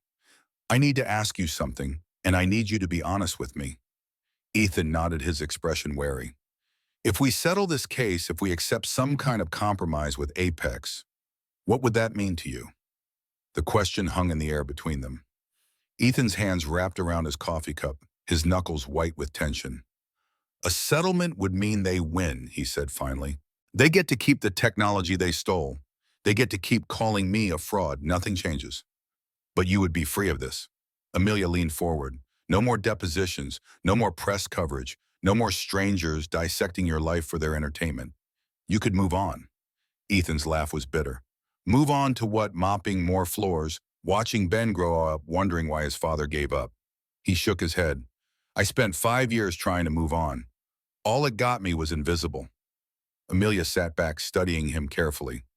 "So you want to keep fighting?" "What I want doesn't matter." Ethan's voice hardened. "What matters is whether we can win. Because if we can't, if this whole thing ends with Apex triumphant and Heart Biotech damaged and both of us destroyed, then what was the point?" It was a fair question, and Amelia had been asking herself the same thing for weeks. The case was strong, but legal battles were unpredictable. Apex had resources that seemed limitless and a willingness to fight dirty that bordered on pathological. Victory was possible, but far from certain.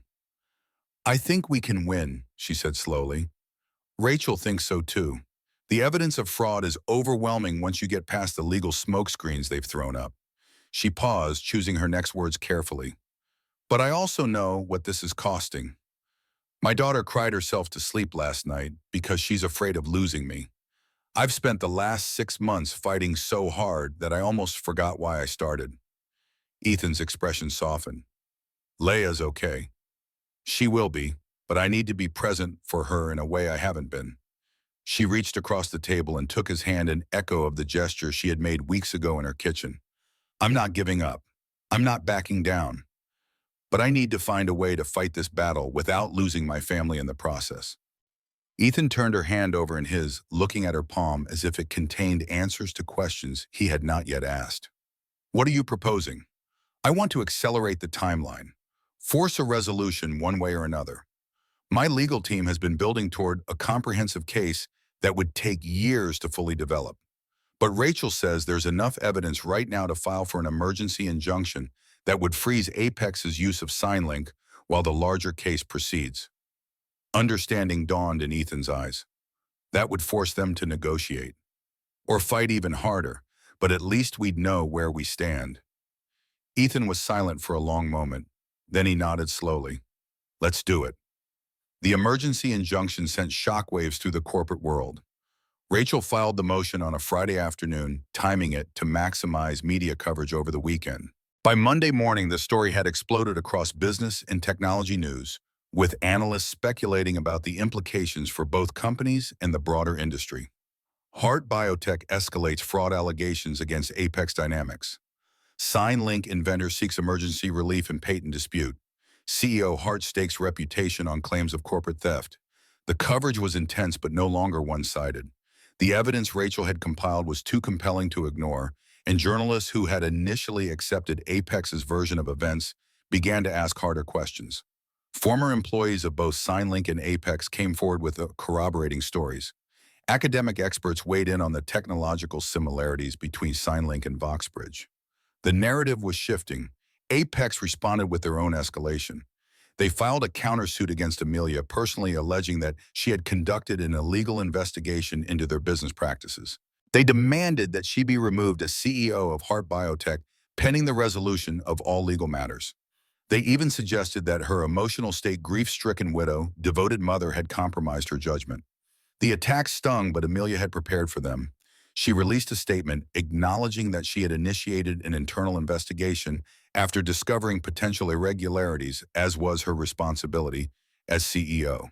She noted that all investigative activities had been conducted through proper legal channels and with the guidance of counsel.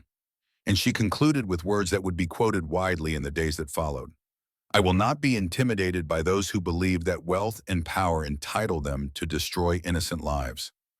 I will not stand by while a good man is erased from his own story. And I will not teach my daughter that justice is something we abandon when it becomes inconvenient. Some things are worth fighting for. This is one of them." The court hearing on the emergency injunction was scheduled for a Thursday morning in late autumn. Amelia dressed carefully that day, choosing a suit that was professional but not severe, wanting to project confidence without appearing aggressive. She met Rachel at the courthouse an hour before proceedings were scheduled to begin. "Are we ready?" Amelia asked. Rachel's expression was focused, the mask of a professional about to do battle. "As ready as we can be. The judge is known for being thorough and impartial. She'll want to see evidence, not theater." The courtroom was packed with reporters, legal observers, and representatives from both companies. Ethan sat in the gallery wearing a suit that Amelia had purchased for him when he admitted he did not own anything appropriate for court. His face was pale but determined, his eyes fixed on the proceedings with the intensity of someone who had waited 5 years for this moment. The hearing lasted 4 hours.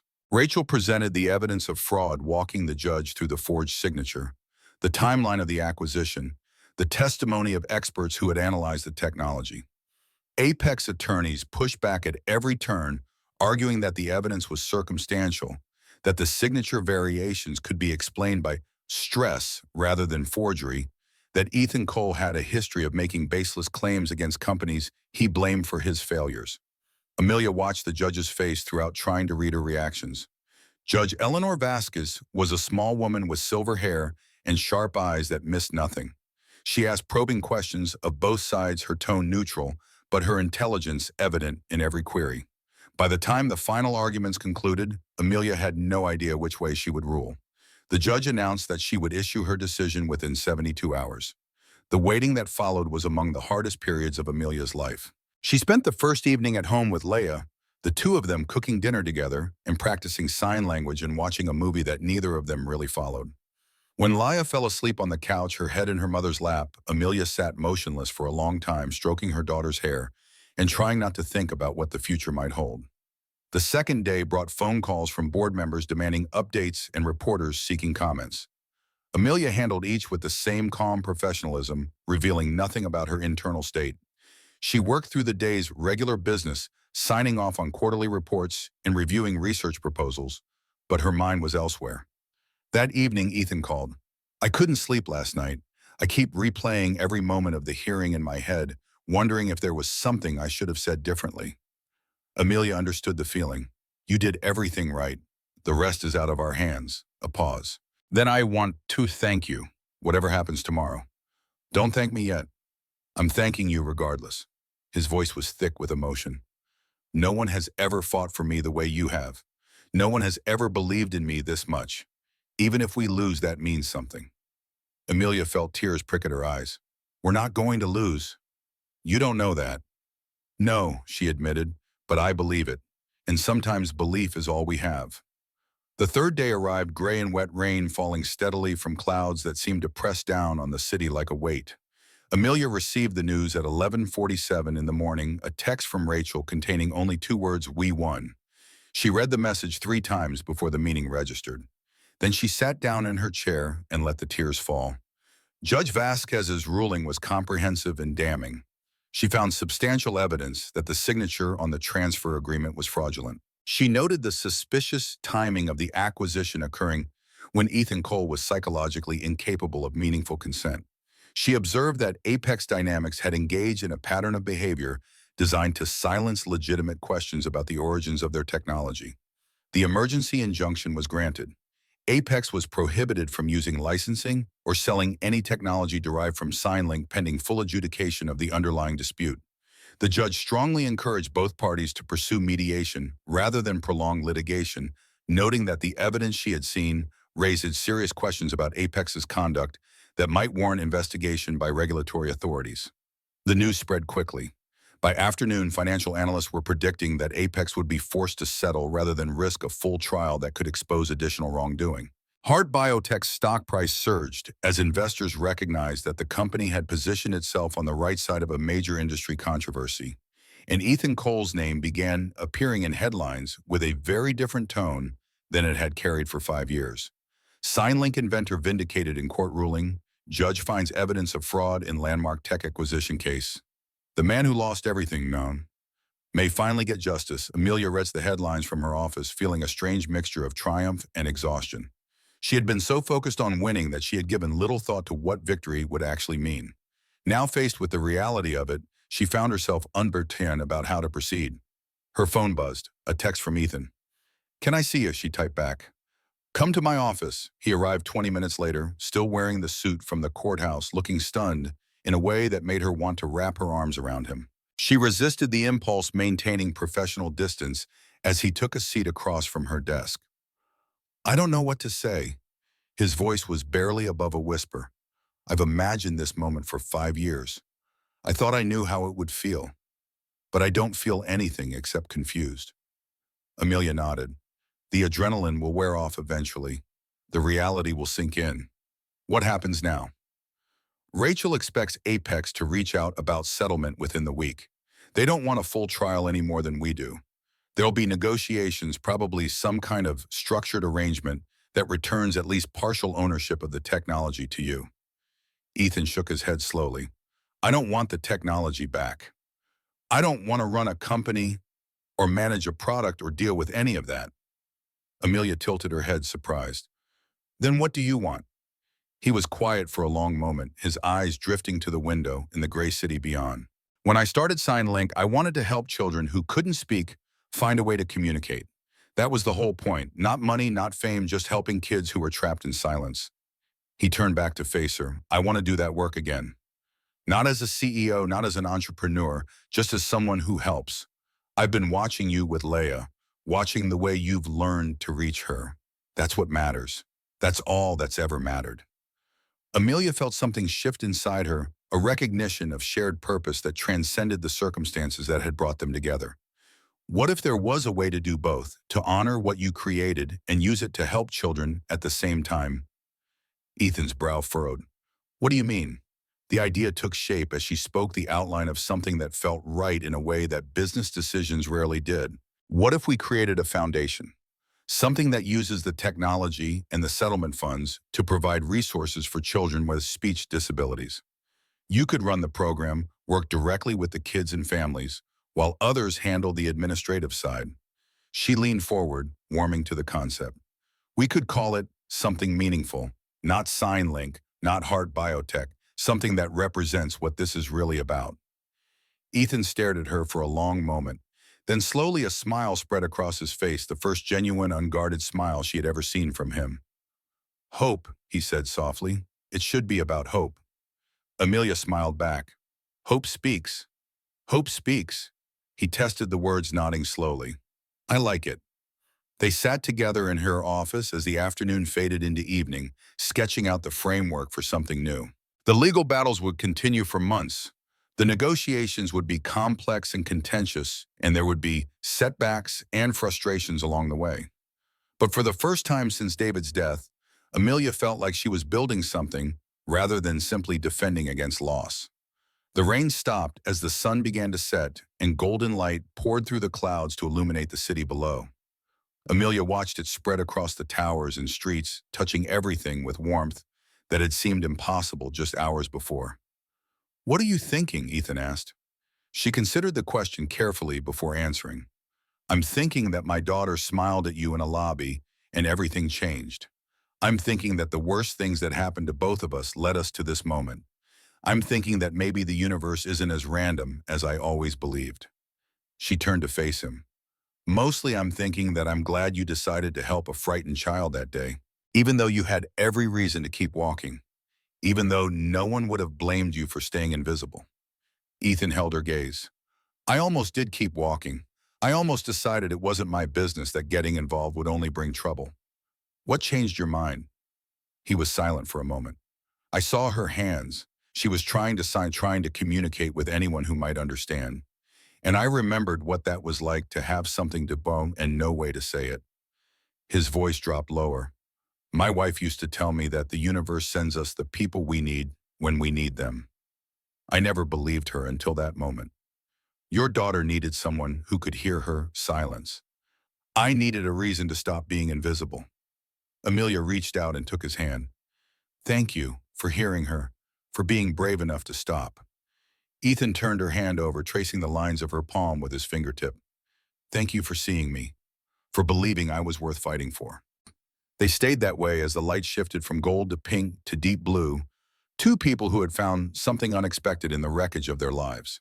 Outside, the city hummed with its endless energy, millions of stories unfolding simultaneously, most of them invisible to everyone except the people living them.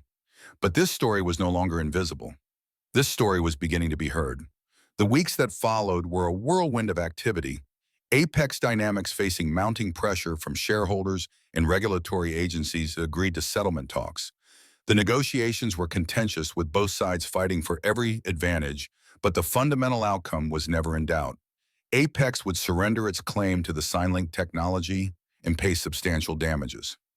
In exchange, they would avoid a full trial that might expose even more damaging evidence. Ethan insisted on only one non-negotiable term: the settlement must include a public acknowledgement that the original acquisition had been improper. He did not demand an admission of fraud, understanding that no corporation would accept such language.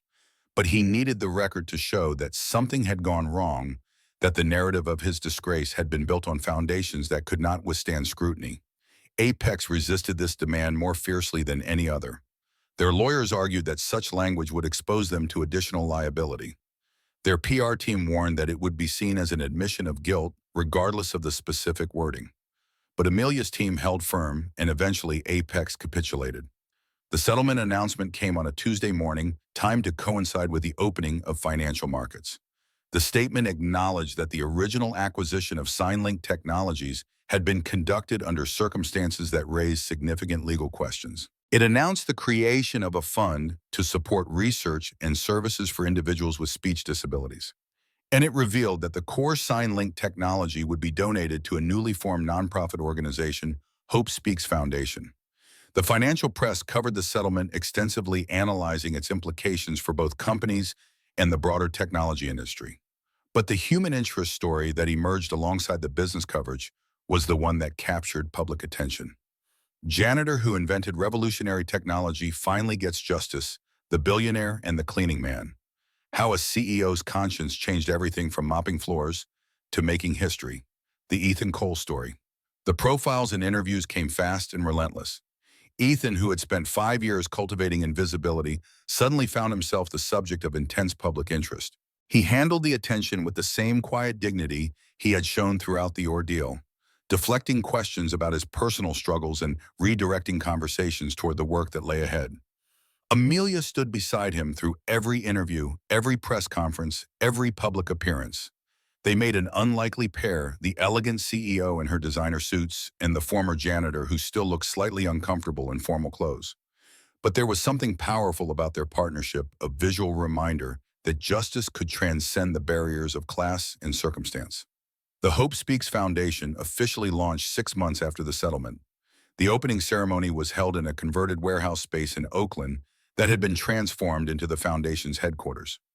Hundreds of people attended, donors and supporters and families whose children had already benefited from the foundation's early programs. Leia stood at the front of the crowd holding Ben's hand, both children wearing matching t-shirts that bore the foundation's logo, two hands forming the sign for hope. When Ethan took the stage to speak, she watched him with an expression of fierce pride that made Amelia's heart swell. Ethan's speech was simple and direct, delivered without notes or teleprompters. He talked about his wife Grace and her belief in the power of communication to transform lives. He talked about the children he had worked with over the years, the ones who had taught him that silence was just another language waiting to be understood. And he talked about the woman who had seen him when no one else did, who had believed in him when he had stopped believing in himself. I spent 5 years thinking I had lost everything that mattered. He said, his voice steady despite the emotion visible on his face. I was wrong. I had my son. I had my purpose. And I was about to meet someone who would show me that the world still contained more kindness than cruelty, more hope than despair. He turned to look at Amelia standing at the edge of the stage. I walked into a building every day thinking I was invisible. She saw me. She heard my silence. And she decided that my story deserved to be told. He paused, letting the words settle over the crowd. That's what we're here to do, to see the people who have been made invisible, to hear the voices that have been silenced, to tell the stories that deserve to be told. The applause that followed was thunderous, a wave of sound that filled the warehouse and spilled out into the Oakland streets. Amelia watched through tears as children signed along with their parents, as families embraced, as the community that had formed around this cause celebrated the beginning of something new.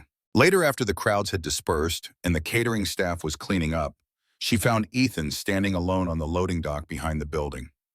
The night air was cool and clear, the city lights twinkling in the distance like earthbound stars. She joined him without speaking, standing close enough to feel his warmth without quite touching. They had maintained careful boundaries throughout the ordeal, both aware of how their relationship might be perceived, both protective of their children and their reputations. But something had shifted during the months of struggle and triumph, something that neither of them had named, but both of them felt. Ethan spoke first, his voice soft in the darkness. When I was a janitor in your building, I used to imagine what my life might have been like if things had gone differently. If Apex hadn't stolen SignLink. If Grace hadn't... He stopped, unable to finish the sentence. Amelia waited, giving him space to find his words.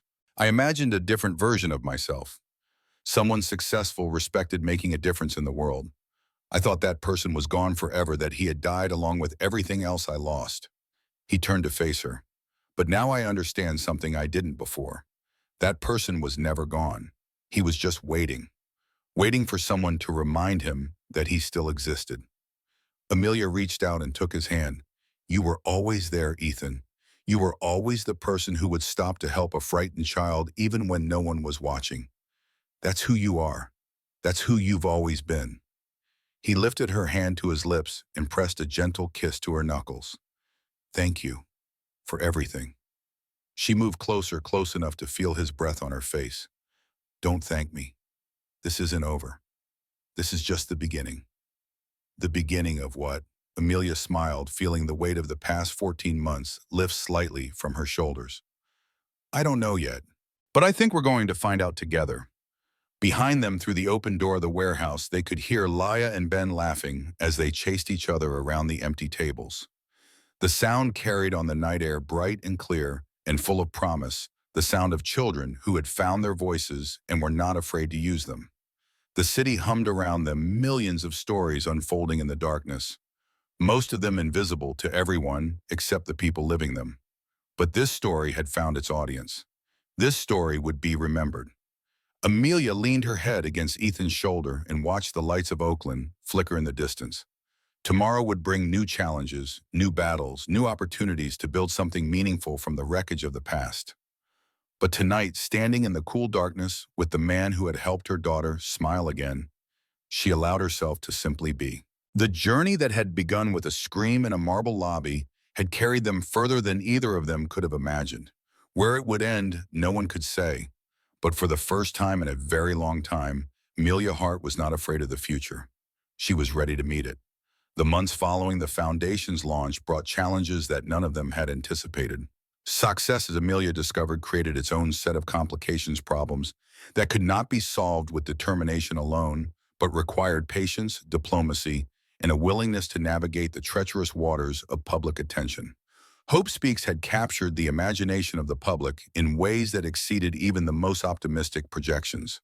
Donations poured in from across the country, from wealthy philanthropists and ordinary families alike. Media requests multiplied exponentially, with producers and journalists clamoring for access to Ethan Talea, to the story that had become a symbol of justice prevailing against corporate greed.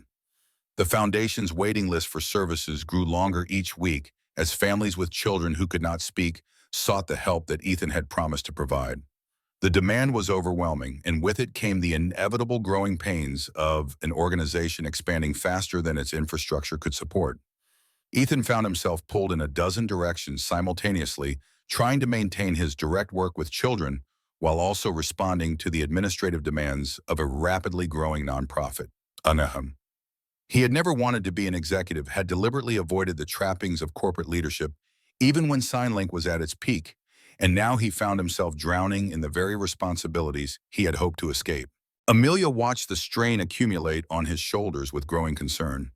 She saw the way exhaustion carved deeper lines around his eyes each week, the way his patience frayed at the edges when yet another reporter demanded an interview or another donor expected personal attention.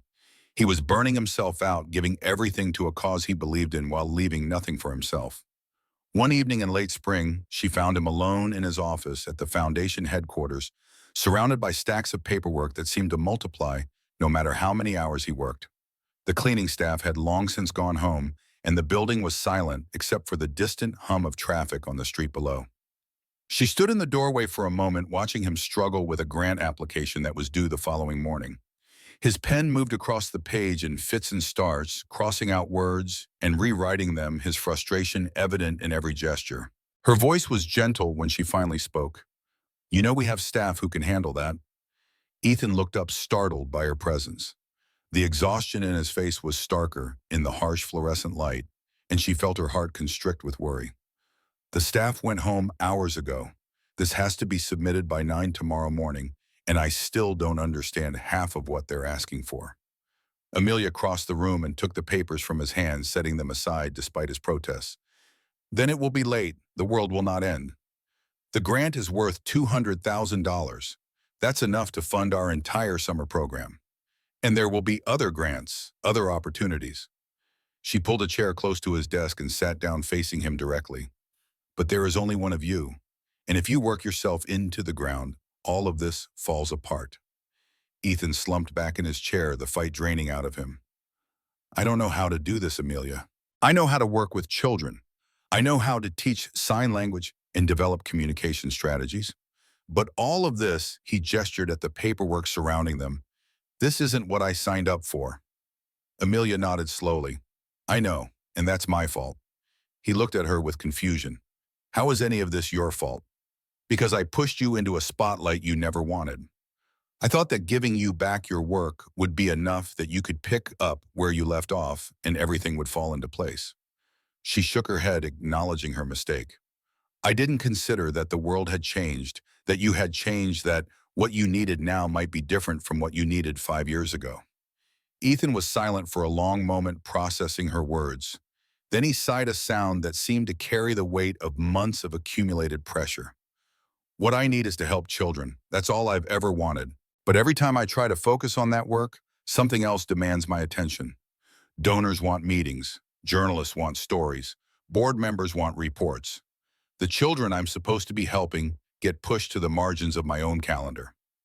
Amelia reached out and took his hand, feeling the tension in his fingers. "Then we change the structure. We hire people to handle the things you shouldn't be handling. We protect your time the way we would protect any valuable resource. We can't afford more staff. The budget is already stretched thin. Then I'll fund it personally. Consider it an investment in the mission. Ethan shook his head firmly. I can't let you do that. You've already given so much. The foundation needs to stand on its own. The foundation needs you functional and focused. Everything else is secondary. Amelia squeezed his hand. Let me help. That's all I'm asking. Let me use my resources to solve a problem that resources can solve, so you can focus on the problems that only you can address. The resistance in his eyes softened, gradually replaced by something that looked like gratitude mixed with relief.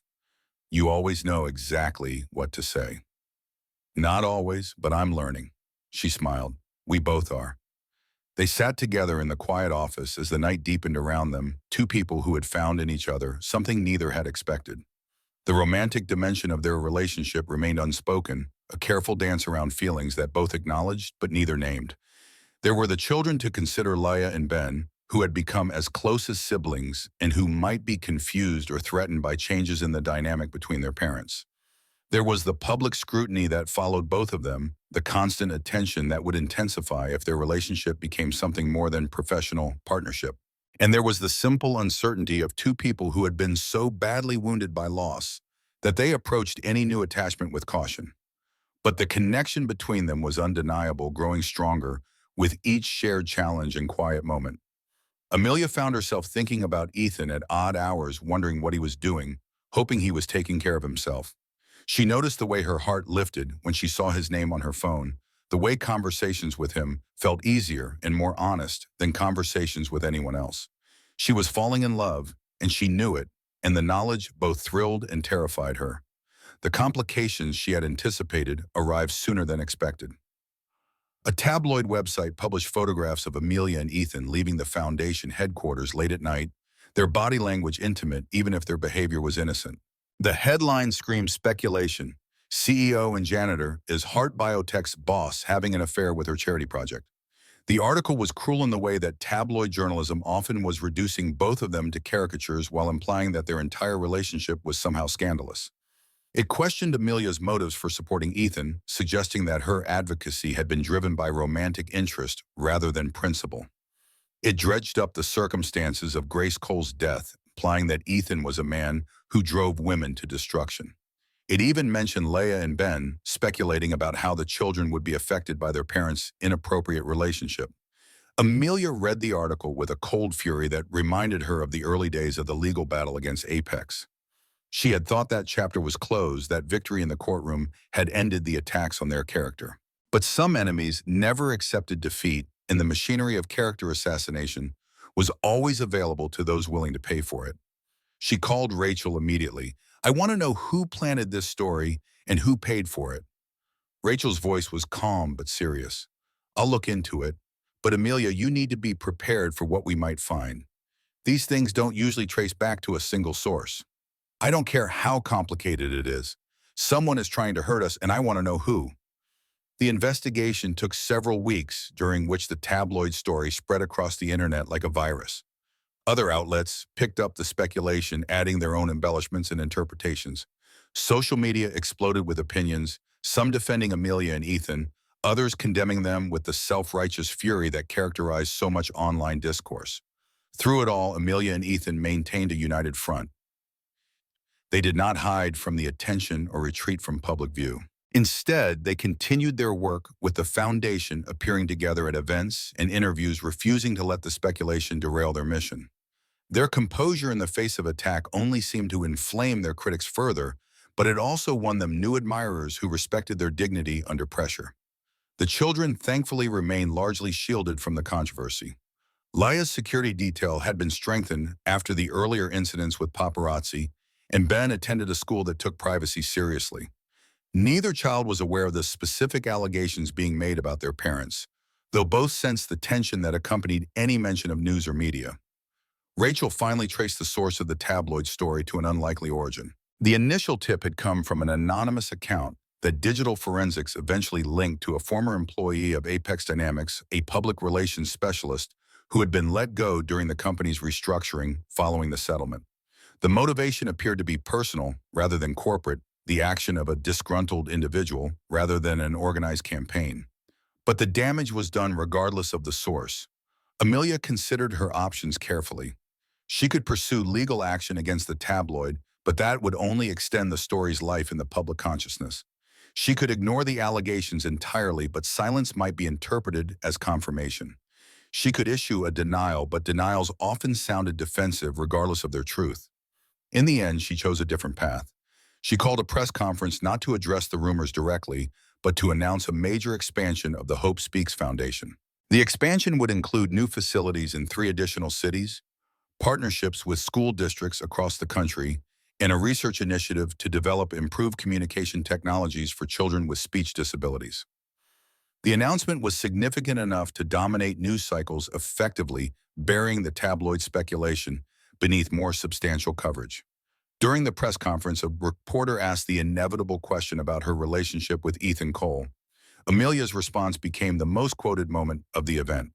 "Mr. Cole and I share a commitment to helping children who have been silenced by circumstance find their voices. We share a belief that every person deserves to be heard regardless of their abilities or their background. We share the experience of having lost people we loved and having found purpose in the wreckage of that loss." She paused, her eyes sweeping the room with calm authority. "What we choose to share beyond that is our own business. I will not dignify speculation with response, and I will not allow distraction to divert us from work that matters." The room fell silent.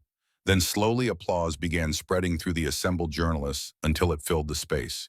Amelia nodded once, acknowledging the response, and moved on to questions about the expansion plans. Ethan watched the press conference from backstage, his heart full of an emotion he had not allowed himself to feel in years. Pride in her, gratitude for her, and something else, something deeper that he had been afraid to name. When she joined him after the event, he took her hand without speaking and held it as they walked to the car. The gesture said everything that words could not, a declaration of solidarity and affection that transcended the boundaries they had carefully maintained. That night, after the children were asleep, they sat together on the deck of Amelia's home, watching the moon rise over the Pacific. The air was cool and salt-scented, carrying the eternal rhythm of waves against the cliffs below. Ethan broke the silence first. "What you said today about what we share, did you mean it?" Amelia turned to look at him, her face illuminated by moonlight. "Every word." "Then maybe it's time we talked about what else we share." His voice was hesitant, vulnerable in a way she had rarely heard. "What else we might want to share?" She felt her heart accelerate the moment she had both anticipated and feared finally arriving. "Ethan, I need you to understand something. I'm not good at this. I wasn't even good at it with David, and he and I had years to figure it out. I work too much. I prioritize wrong. I build walls when I should be building bridges." "I know." His response was simple, accepting. "I'm not good at it either. I shut down when things get hard. I convince myself that I don't deserve happiness. I've spent 5 years punishing myself for failures that weren't entirely my fault." Amelia felt tears prick at her eyes. "Then what are we doing?" Ethan reached out and cupped her face in his hands, his touch gentle and sure. "We're trying. Despite everything we know about ourselves, despite every reason we have to be afraid we're trying. That has to count for something." She leaned into his touch, closing her eyes. "I don't want to hurt you. I don't want to hurt Ben. I don't want this to complicate everything we've built. Life is complicated. Love is complicated. That doesn't mean we should run from it." The word hung in the air between them, spoken for the first time, acknowledged at last. Love. Such a small word for such an enormous feeling. Amelia opened her eyes and met his gaze. "I'm terrified." "So am I." He smiled, and in that smile she saw the man he had been before loss had reshaped him, the man of hope and vision who had wanted to give voice to the voiceless. "But I've learned something in the past year. Being terrified doesn't mean you stop moving forward. It just means you're paying attention." She laughed despite herself, the sound that released some of the tension she had been carrying. "When did you become so wise? I had a good teacher." He leaned closer, his forehead touching hers. "A woman who reminded me that invisible people are still worth seeing, that broken things can still be beautiful, that starting over is not the same as giving up." Amelia closed the distance between them and kissed him. It was a gentle kiss, tentative and questioning, but it carried the weight of months of unspoken feeling. When they separated, both of them were breathing harder, both of them aware that something fundamental had shifted. "So what happens now?" she asked. Ethan took her hand and interlaced their fingers. "Now we figure it out together, one day at a time, one challenge at a time. The way we've been doing all along, except now we stop pretending we're just colleagues." The moon continued its arc across the sky as they sat together, no longer pretending, no longer afraid. The road ahead would not be easy, they both knew that. There would be complications with the children, adjustments to their public personas, negotiations between two lives that had been shaped by solitary grief. But there would also be joy, the kind of joy that comes from finding unexpected connection in unexpected places. The foundation continued to grow in the months that followed its reach, shining as Amelia had announced, its impact multiplying as Ethan returned his focus to direct service. New staff members took on the administrative burden that had been crushing him, freeing him to do the work that had always been his calling. The waiting list shortened as capacity increased, and families across the country began to experience the transformation that effective communication could bring. Leia flourished under the continued attention. Her sign language had become fluent, and she served as an unofficial ambassador for the foundation, demonstrating to other children that silence did not mean isolation. Her voice had not returned, the psychological barrier still holding firm, but she no longer seemed troubled by its absence. She had found other ways to be heard, and those ways were enough. Ben remained her constant companion, their friendship deepening into something that resembled siblinghood. He looked out for her with the protective instincts of an older brother, and she challenged him with the stubborn determination that was her mother's legacy. Together, they navigated the complicated terrain of being children whose parents were becoming something more than friends, and they did so with a resilience that continually amazed the adults around them.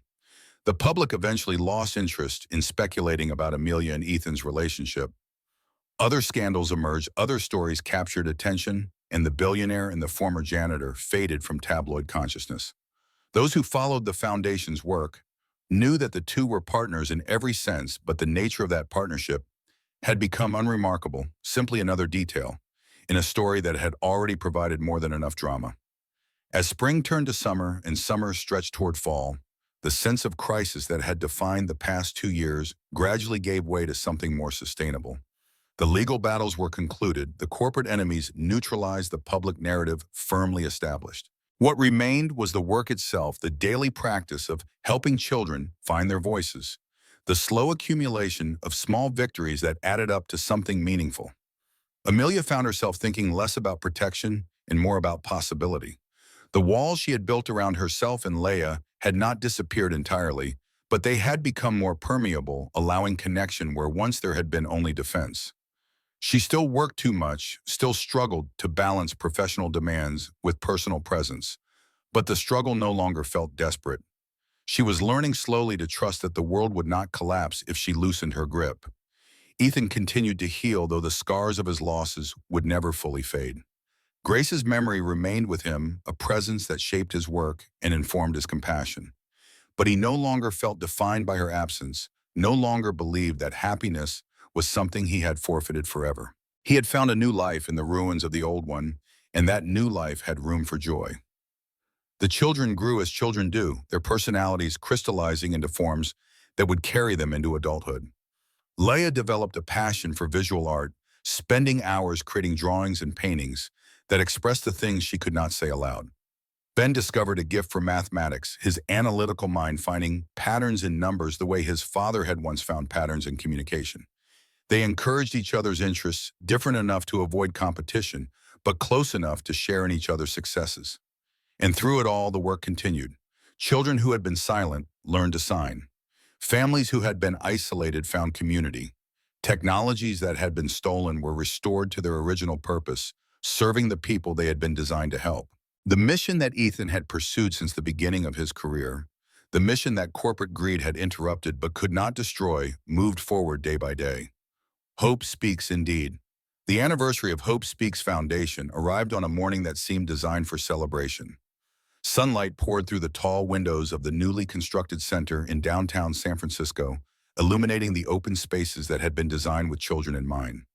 Bright colors adorned the walls and artwork created by the young people the foundation served, each piece a testament to the voices that had been discovered within these rooms. Amelia stood at the edge of the main hall, watching the final preparations unfold. Caterers arranged tables with precision. Audio technicians tested microphones and speakers. Security personnel conducted their careful sweeps, ensuring that the hundreds of guests expected would be safe throughout the event. 1 year ago, she had stood in a converted warehouse in Oakland and announced the beginning of something new. Now that something had grown into this is a purpose-built facility that would serve as the flagship of a national network. The journey from there to here had been marked by obstacles she could never have anticipated. Funding challenges had nearly derailed construction twice. A key contractor had abandoned the project midway through, forcing them to find replacement workers on an impossible timeline. The city had raised unexpected permitting issues that required months of negotiation to resolve. Each problem had seemed insurmountable in the moment, and each had eventually yielded to persistence and creativity. Ethan appeared beside her, his presence now as familiar as her own heartbeat. He wore a suit that actually fit him properly, a departure from the borrowed formal wear of earlier events, and his face held an expression of wonder that she had come to recognize. He still marveled at what they had built, still seemed surprised that dreams he had abandoned could reassemble themselves into reality. His voice was soft, meant only for her. I keep expecting to wake up, to find out this was all some elaborate fantasy my mind constructed while I pushed a mop through empty hallways. Amelia took his hand, their fingers intertwining with the ease of long practice. If this is a dream, I don't want to wake up either. They had stopped hiding their relationship months ago, the careful boundaries giving way to the simple truth of what they felt. The transition had been easier than either expected. Leia and Ben had adapted with the resilience of children who had already survived worse disruptions, accepting the change in their parents' dynamic as simply another evolution in a life that had already contained so many. The public had moved on to other scandals, other stories, leaving Amelia and Ethan to build their partnership in relative peace. The grand opening ceremony was scheduled to begin at noon, but guests had been arriving since 10. Donors and board members mingled with families whose children had been helped by the foundation. Politicians and celebrities who had lent their names to the cause posed for photographs in front of displays showcasing the organization's work. Media crews set up their equipment at designated locations, preparing to broadcast the event to audiences across the country. Amelia's board chair approached with the barely contained anxiety that characterized her management style. Sandra Chen had been skeptical of the foundation, at first worried about the distraction it might create from Heart Biotech's core mission. But she had watched its growth with increasing admiration, eventually becoming one of its most vocal supporters on the corporate board. Her words came rapid fire, a checklist of concerns. The governor's office just confirmed she'll be arriving at 11:45. The keynote address needs to be moved up by 10 minutes to accommodate her schedule, and the sign language interpreters are asking about sightlines for the main stage presentation. Amelia nodded, her mind already adapting to the changes. Move the opening remarks to 11:50, that gives us buffer if the governor runs late, and have someone walk the interpreters through the stage layout now before the room fills up. Sandra hurried off to implement the adjustments, leaving Amelia and Ethan alone again in their small bubble of calm within the surrounding chaos. Ethan watched the activity with the detached amusement of someone who had learned to let others handle logistics. Remember when it was just you and me in a folder full of documents, trying to figure out how to fight a corporation that seemed invincible? Amelia smiled at the memory. I remember thinking we were probably going to lose, that the best we could hope for was making enough noise to embarrass them. And now look at us. He gestured at the hall, at the hundreds of people filling it, at the evidence of impact that surrounded them. Building something that will outlast both of us. The thought struck Amelia with unexpected force.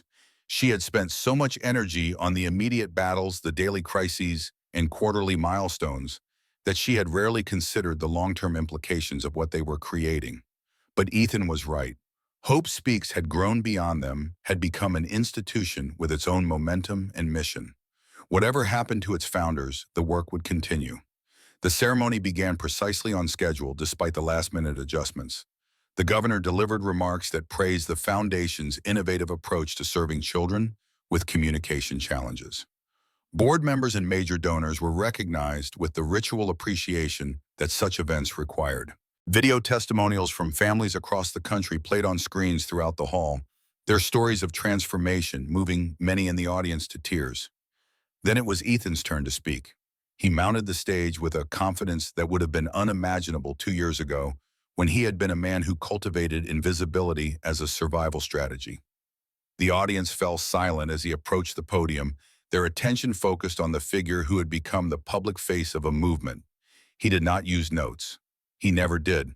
His words came from a place deeper than preparation, drawn from the well of experience that had shaped his understanding of what it meant to be silenced and what it meant to be heard. 2 years ago, I was cleaning floors in a building I used to dream of owning.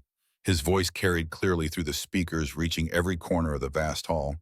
I had convinced myself that my story was over, that everything I had built and lost was gone forever, that the best I could hope for was to become invisible enough that the world would forget I had ever existed.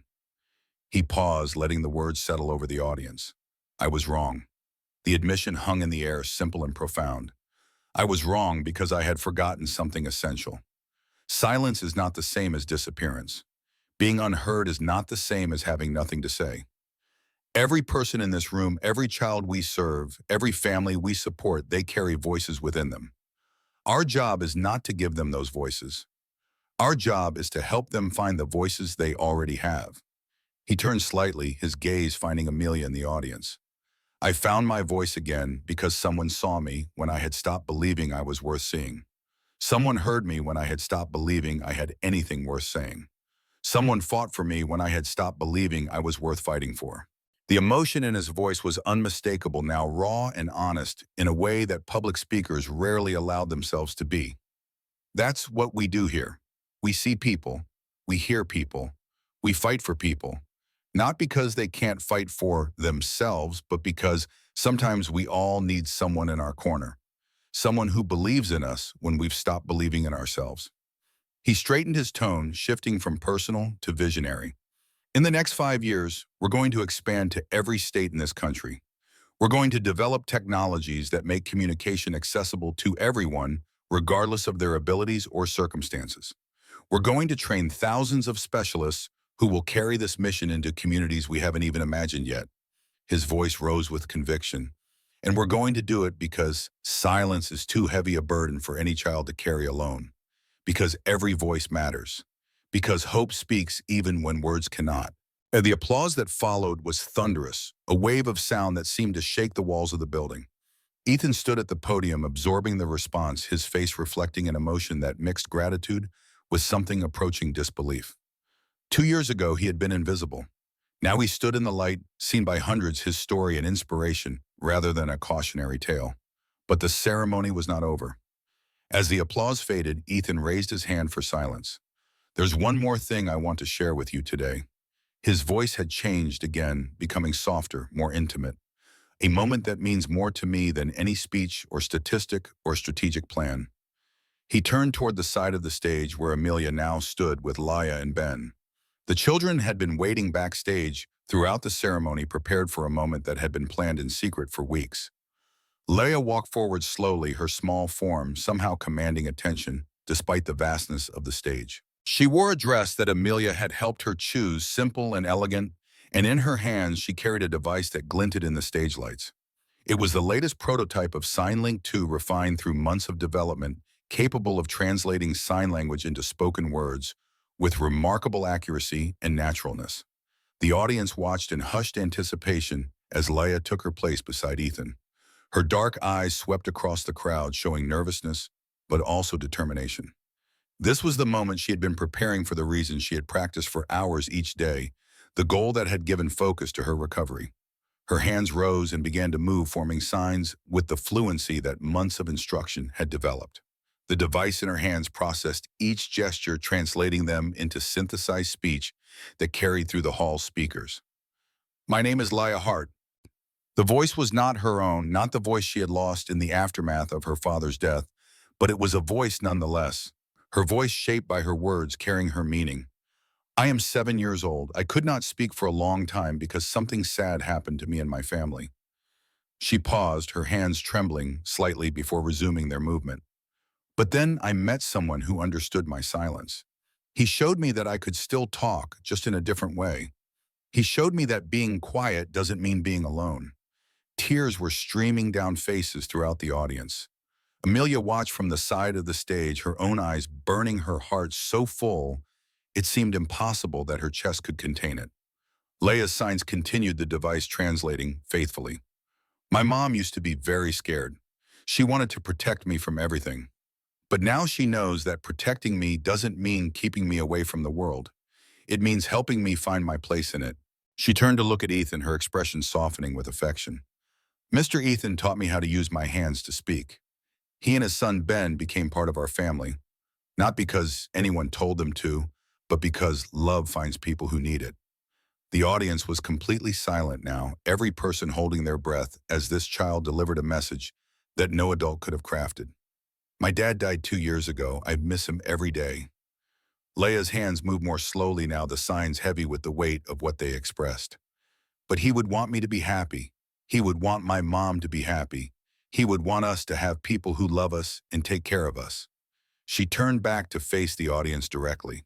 I want to say something that I've been practicing for a long time, something I want everyone to hear. Her hands stilled. The device fell silent, and then impossibly miraculously, Leia opened her mouth and spoke.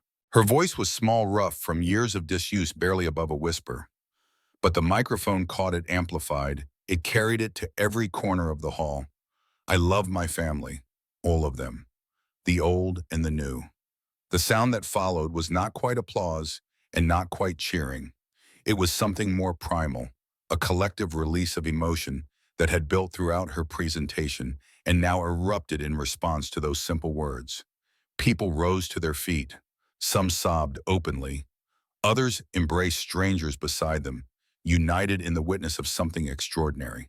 Amelia was already moving, crossing the stage to gather her daughter in her arms. The device clattered to the floor, forgotten in the intensity of the embrace. Behind them, Ethan lifted Ben, who had watched his friend's triumph with tears streaming down his own face. The four of them stood together on the stage, a family forged in the crucible of loss and rebuilt through the patient work of love. The applause continued, rolling over to them in waves, but they barely heard it. In that moment, there was only the tight circle of their embrace, the beating of hearts that had found their way home. Later, after the ceremony had ended and the guests had departed and the cleaning crews had begun their work, Amelia stood on the roof of the new building and watched the sun set over the city. The skyline of San Francisco stretched before her, familiar landmarks, punctuating a landscape she had known her entire adult life. This was the city where she had built her career, lost her husband, found her purpose, and discovered love again. It held her history in its streets and buildings, a map of everything she had been and everything she had become. Ethan joined her as the last light faded from the sky. He carried 2 glasses of champagne, a small celebration for what they had accomplished and what they had witnessed. She took the glass he offered and clinked it against his. To hope speaks. He shook his head slightly. To hope, period. The kind that doesn't need a foundation or a building or a press conference. The kind that just exists in the spaces between people who care about each other. They drank in comfortable silence, watching the city lights emerge as darkness settled over the bay. Somewhere below, their children were being looked after by staff who had become extended family, trusted with the care of the 2 people who mattered most in the world. Amelia spoke without looking at him, her voice carrying thoughts she had been holding for days. I want to ask you something important. Ethan turned to face her. Anything. She met his eyes, finding in them the steadiness that had become her anchor through turbulent seas. Move in with us, officially. You and Ben. Stop pretending we're 2 separate households when we haven't really been for months. The question was not unexpected, but it still carried weight. They had been building toward this moment incrementally, each step forward tested and confirmed before the next was taken. But there was a difference between gradual progress and explicit commitment, between the assumption of togetherness and its declaration. Ethan's response came without hesitation. Yes. Amelia felt something release in her chest, a tension she had not realized she was carrying. Just like that. Just like that. He set down his glass and took both her hands in his. I've been waiting for you to ask, or working up the courage to ask you myself. I wasn't sure which of us would get there first. She laughed, the sound carrying across the rooftop and dissolving into the night air. We're quite a pair, aren't we? Two people who run major organizations, who face down corporate enemies and media scrutiny and impossible odds. But we can't figure out how to have a simple conversation about where we want to live. Simple conversations are harder than complicated ones. His thumb traced circles on the back of her hand. Complicated ones have procedures and protocols. Simple ones require honesty. Amelia leaned forward and kissed him, tasting champagne and possibility. When she pulled back, she kept her forehead pressed against his, unwilling to create distance. I want to build a life with you. The words came easier now that the first barrier had fallen. A real life. Not just the foundation and the public appearances and the work, though I want all of that too. I want Sunday mornings and homework supervision and arguments about whose turn it is to take out the garbage. I want ordinary. Ethan's voice was rough with emotion. I had ordinary once. I lost it. I never thought I'd want it again. And now I want it more than I've wanted anything in years. He pulled her close, wrapping his arms around her. I want to wake up next to you every morning. I want to watch our children grow up together. I want to grow old arguing about whose turn it is to take out the garbage. They stood together on the rooftop as the stars emerged overhead, two people who had found in each other something neither had expected. The path that led them here had been marked by tragedy and injustice, by corporate greed and personal loss. But it had also been marked by courage and kindness, by the willingness to see beyond surfaces and the determination to fight for what was right. Below them, the city hummed with its endless energy. Millions of lives unfolded in apartments and houses and shelters, each one a story of struggle and hope. The Hope Speaks Foundation would touch some of those lives, would help children find their voices and families find their strength. But the foundation was only one expression of something larger, a principle that Ethan had articulated in his speech, and that they both tried to embody in their daily choices. Every person deserves to be heard. Every voice matters. Every silence can be transformed into speech, given the right support and the right belief. Amelia thought about Laya's words on the stage, the ones spoken through the device, and the ones spoken with her own recovering voice. Her daughter had found something beyond communication in the past 2 years. She had found confidence and purpose, a sense of herself as someone who could contribute to the world rather than simply endure it. That transformation had not come from therapy alone, or from technology alone, or from any single intervention. It had come from the accumulation of small moments of patient attention and persistent love of adults who refused to give up on a child who had every reason to give up on herself. The same principle applied to all of them. Amelia had been transformed by the process as much as Laya had. The woman who had built walls around her heart, and her daughter who had tried to control every variable and eliminate every risk, had learned to open herself to the vulnerability that love required. She was still protective, still driven, still prone to working too much and worrying too deeply. But she was also softer, more willing to trust, more capable of joy. Ethan had undergone his own transformation. The invisible man who had pushed a mop through corporate lobbies had reclaimed his identity as an innovator and leader. But more importantly, he had reclaimed his capacity for hope. The darkness that had settled over him after Grace's death had not disappeared entirely, but it had lifted enough to allow light back in. He could laugh again, could dream again, could love again, without feeling that he was betraying the past. And the children Ben and Laya had found in each other the sibling bond that neither would have had otherwise. They were not related by blood, but blood was only one way to build a family. They shared something more important, a mutual understanding forged in the fires of loss and cooled in the waters of recovery.